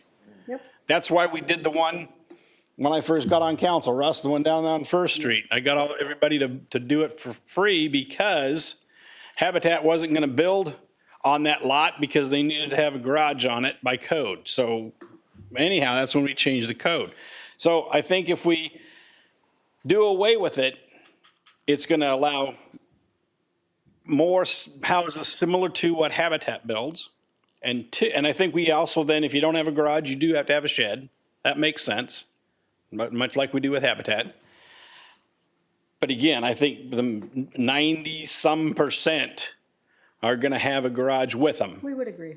But there will be those possibly that say, I can build this, 120 houses, not have a garage, and it makes it that much more affordable. Yeah. And again, we can't find a way to make them pass that on, but ideally that's what happens. Yep. I'll agree. I don't feel a requirement. I think the market's going to dictate it. I think, and I'm not worried about a shed either. I think if we can, I think we got to be philosophically consistent. We ought to have opportunity on both ends of the spectrum. And on the low cost side, I think we ought to make sure, hey, if you don't want to have a garage, you don't want to pay $25,000 for it, and you're willing to park on the street, or you're willing to park wherever, or maybe you don't have a car and you're using in the future a robo-taxi or something like that, by all means. I don't have a good. I agree. If we're talking about missing metal, and back to what we're talking about, affordability and attainability, if the logical road leads us to something like this to increase affordability, then we take that road. Here we go. Okay, all righty, sounds good. Minimum parking, there's really not a lot to discuss on this. This is one we will do some more research on what the other communities are doing. Again, a lot of legislation is do away with parking requirements altogether. We don't think that's good for us. It only works when you have good transit, and we don't have good transit to just say you don't have to have any kind of. So you're talking parking requirements for single family? Residential altogether. So we're beyond just for single family. So yes, single family. They don't want you to require them to have 2 off-street spots. Multifamily, I can't tell you how many you have to build per unit. That's the way legislation is trying to go. Again, under the idea of affordability. We think it's a terrible idea. We don't believe, because we don't have transit People are going to have cars. Where are they going to put them if Well, we let's have no look at requirement? VJ again. Let's bring So- them up again. That's one of the biggest issues that we're hearing is people building apartment buildings and not having adequate parking. I get the apartment and commercial and stuff, but And again, If you it's do- one market will handle single family. There's Yeah, not going because to be a lot again, of it- developments that are not going to do it. if you have a neighborhood that has no on-site driveway, you don't have enough street parking to put the cars. Yep, If everybody had just one car, you don't have enough street capacity. we agree. So we'd like to keep a parking requirement. We will explore them, see if we can reduce it a little bit. We will do something to take them away from, dementia care, people that aren't going to be driving anymore, but we'd like to keep a parking, but just try to figure out if there's a way for us to reduce down that number. Because even the Habitat houses have a two-car driveway, or at least you can stack. Code would say for single-family detached, you have to have 2 off-street parking spots. McKinney's taking the bait I just gave him, but let me just say one thing before he does. And that is, just an example. We'll have a goodbye lunch for people that are leaving the state, okay? Every time that we have this conversation, it's, hey, how about down on Court Avenue? No, God, no. No, there's not enough parking down there, right? I don't ever want our city, I want to have the minimum parking that is required so that people still frequent the business or, are able to park on their driveway, even if they don't have a garage. I don't want to, there's some people who are like, oh, if you squeeze the parking so hard, it's going to make everybody take transit and the bike, and that's what we want, reduce pollution. That's never going to happen. What happens is we don't go down to Court Avenue. It's a pain in the butt. I don't want that. Yeah. we That agree you with get you. shot. Kenny, So, take it away. you appreciate the debate here. If we're going to require, require certain spots for residential, that's what we're talking about. I think we need to, and this specifically relates to Valley Junction. I think if we're going to allow additional development down there, we need to be consistent. I think we're going to mandate a certain amount of units or parking spots per unit anywhere around here.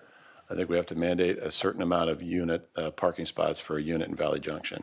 And I'm also thinking that we need to allow not a new parking stall, but if you're going to be parking in a city lot, you have to identify a lot spot and you have to pay for it. You can't just have people come in and then the developer, all other residents of this city are paying for that lot. We paid for it and we maintain it, and then that person that lives there is benefiting from it, which good for that person. But I think on a go-forward basis, if it's somebody's going to develop down there, we ought to make sure that they've allocated a spot. And if it is in a city lot, and we should only have certain amounts, if that's going to be a problem when it comes to availability, then we ought to require them to pay for it and we ought to enforce it. I think we need to do that now, Agreed. not moving forward. I think we need to now. If there's an apartment building down there that doesn't have a parking lot, Yeah. then they need to rent. I don't disagree. I don't disagree with you guys, except for that we're keeping everything greenfield, except for when I understand. you don't want to. I mean, you know what I mean? So I think I we mean, need to that's keep it all- that's a little bit different conversation we need to have. We've talked about that before. We have. I mean, what this pertains to is, new stuff but I think we need to go back and revisit what we've talked about several years ago of how do you allow for parking in those city lots?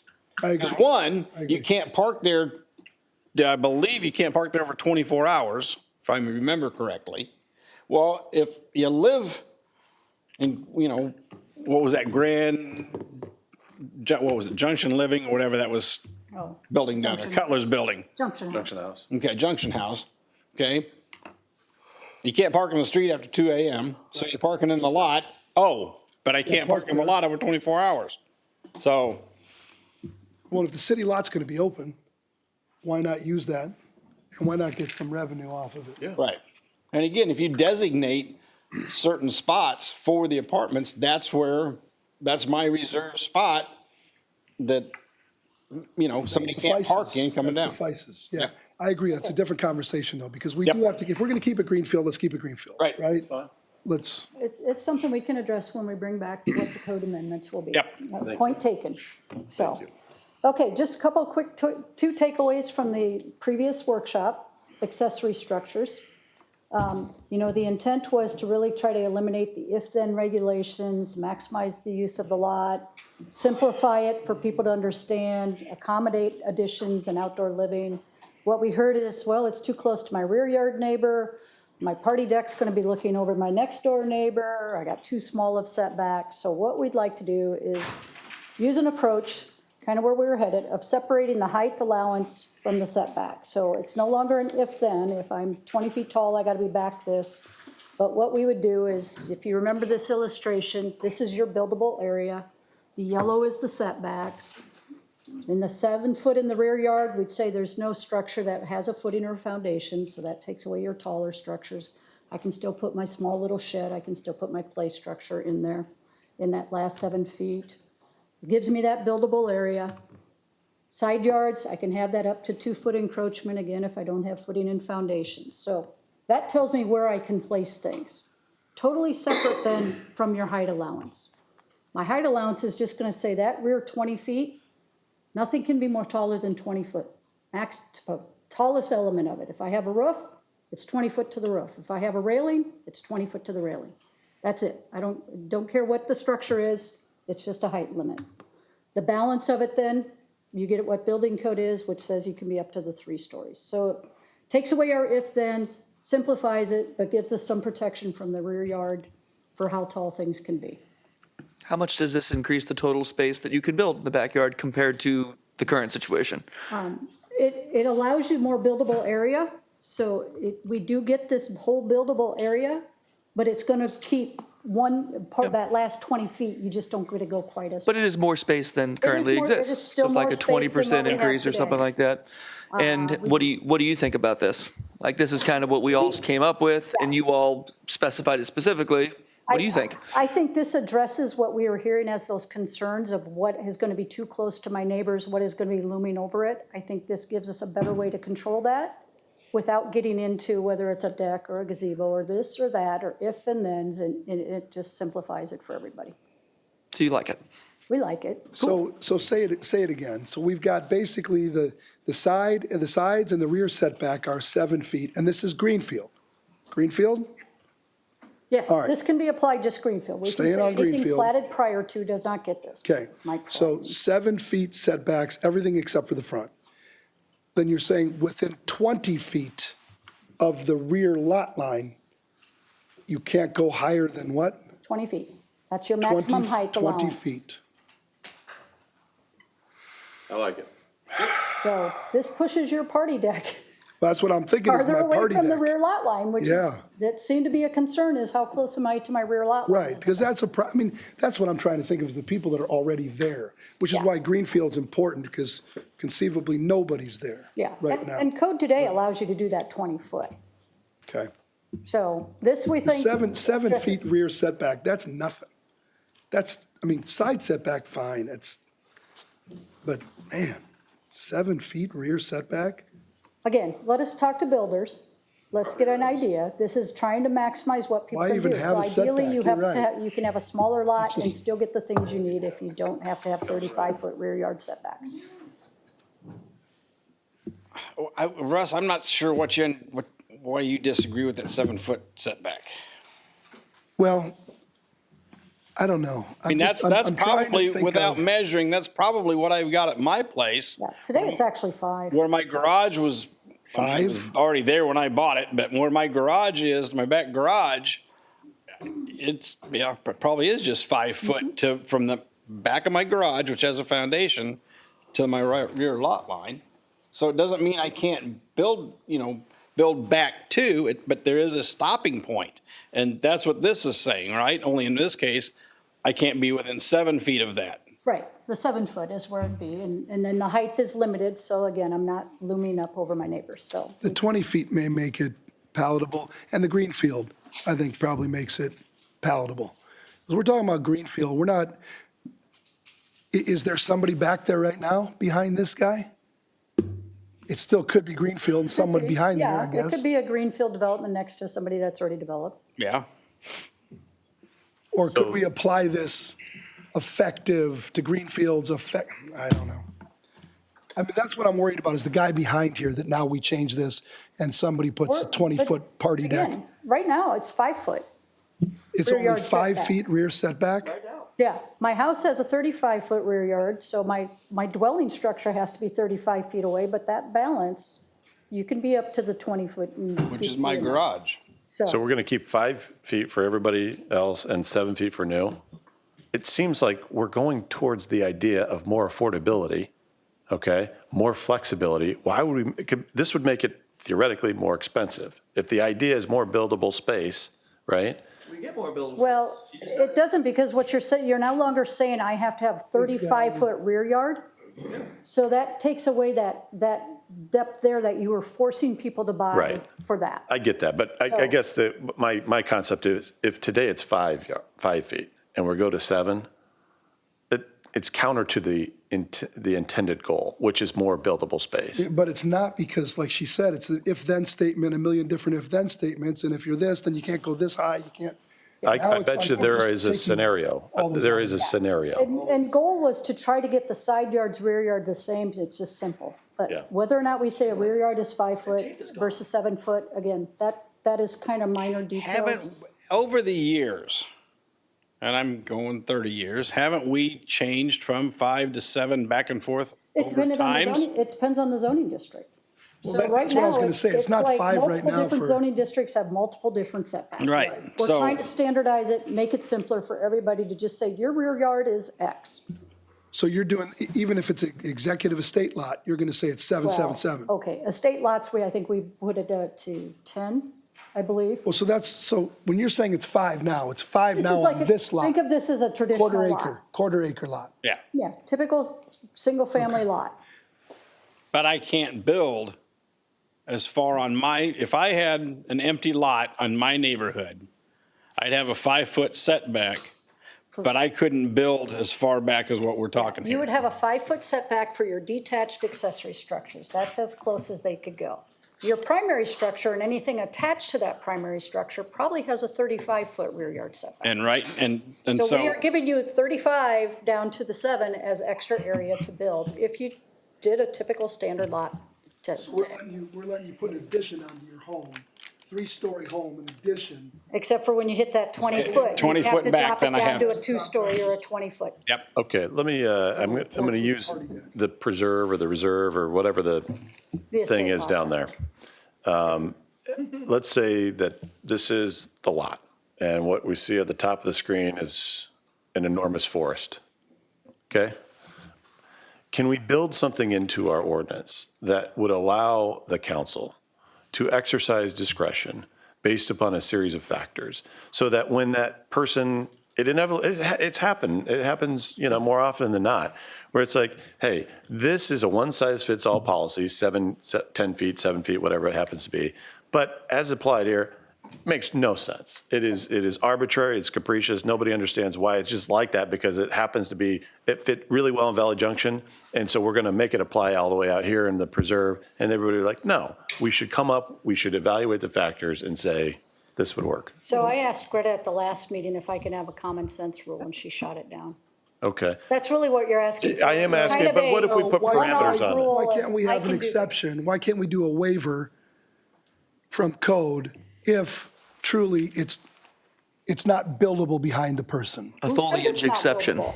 is what Matt's talking By whose about. basis is it What's not buildable? I could come in, Because I could somebody fill else the owns land it? and make it buildable. No, if it has the potential to be buildable, then it What's doesn't the apply. potential? I would say the lot. that Let's say Matt's it's an talking about, outlot. Technically, It's a probably pond. buildable. It's a pond behind the person. I- It's a forest. There's a lot of trees, but it It's a- doesn't mean that it's not Doesn't mean it's not buildable. But could and we that's come gonna up be with the problem. factors? Could we come up with a criteria Well, that we somebody can, but could? now we're right back to if then. What's If it's this, then you do that. If it's that, then you do this. So You can, you can come up with factors. Lynn, what's the but it's project? What she's trying to get away from having factors. What, okay. That's her goal. Forget the fact. Lynn, what's The the factors, project one that factor. Mandelbaum did out there by Moffett Estates, Moffett right? Estates. Okay. I was at Waterworks when that went on, okay, and did the water main. I never in a million years figured any of that was gonna be buildable, other than about maybe 5 lots. Yeah. okay? Because they either went up or a lot of them went down. Most everything has a house on it now, right? So to say that it's not buildable, Yeah, I'm not I saying don't, that's the standard. so again, I think. Okay, I guess what I'm saying, but here's the idea. Let's say somebody came in and said, you know what, I'd prefer rather than 7, I'd rather be at the 5 where everybody else or some other folks are at. And it is a forest today. And we all find out that the factors, somebody comes up with reasonable factors that are grounded in some rationality. We say, yeah, you know what, let's move it to 5. Then when somebody does come and develop, it's not going to be a surprise, right? It's, hey, you're 5 feet away. It's not, and maybe it doesn't develop because of that, or maybe it does, but it's no surprise to anyone. And, you know, my understanding, the whole idea behind the comprehensive plan and all these ordinances, greater flexibility.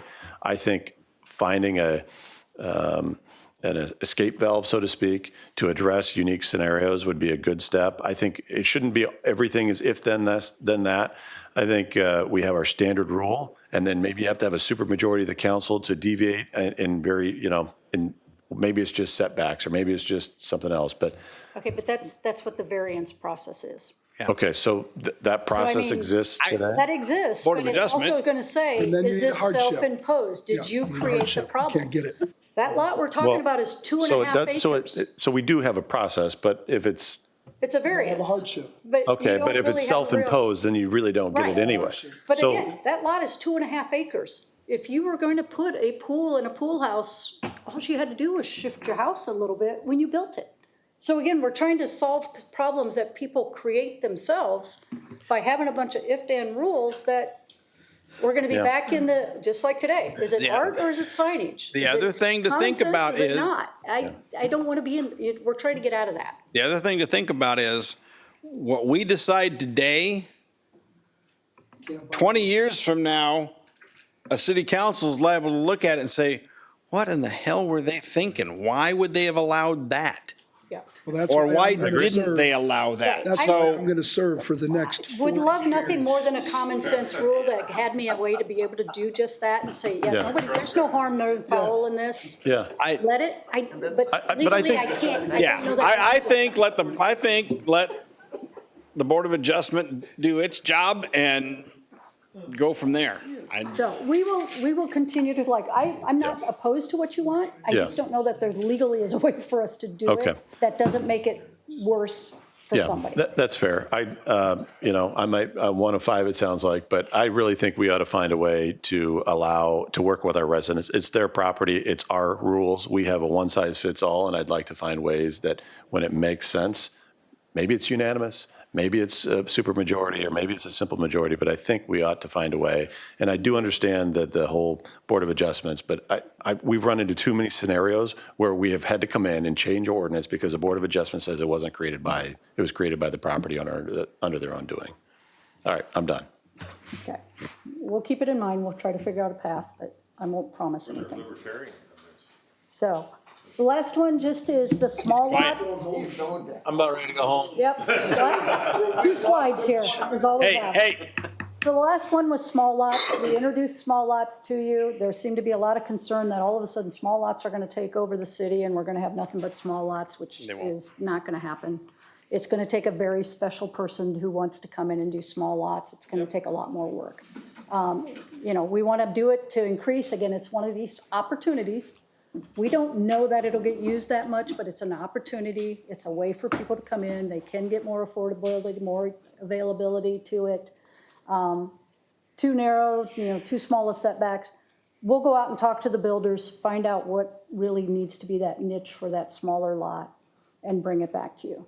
We can always take the approach of, we're only going to allow small lots in our mixed residential land use or our multi-use low and not allow it in single family. We can baby step into this.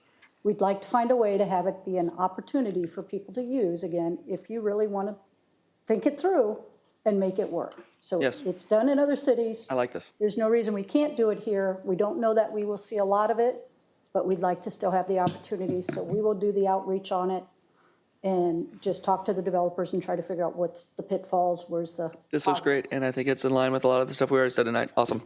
Okay, so Next step is just the outreach. So we will start talking residential developers, home builders, the school districts, the engineering consultants, get everybody trying to understand what we're doing, understand what their thoughts are on it, try to figure out what those magic numbers are. Then we'll end up coming back to you with kind of a summary of here's where we're headed. And if you say yes, then we'll draft the code completely and adopt it. Okay, sounds good. I have a quick question. Yep. Do we typically just work with developers that are in our area? Yes, because the list of who I have to work with really comes from who has done work with us previously. The home builders will get us probably a few other developers that haven't necessarily been in West Des Moines for one reason or another. We don't get a lot from outside. I mean, we have certain out-of-state developers that we will contact, but unless you've done work with the city, it's hard for us to know who all those people really are. Okay, thank you. I was just curious. Don't talk to the folks in Ponderosa. We'll avoid them. They're angry still. Okay. Thank you, Lynn. Thank you, So I Linda. was about an hour off from my estimate. Yep. Thank you both. All right. Thank you, Lynn. Well, thanks, You bet. Len. We are adjourned. Oh.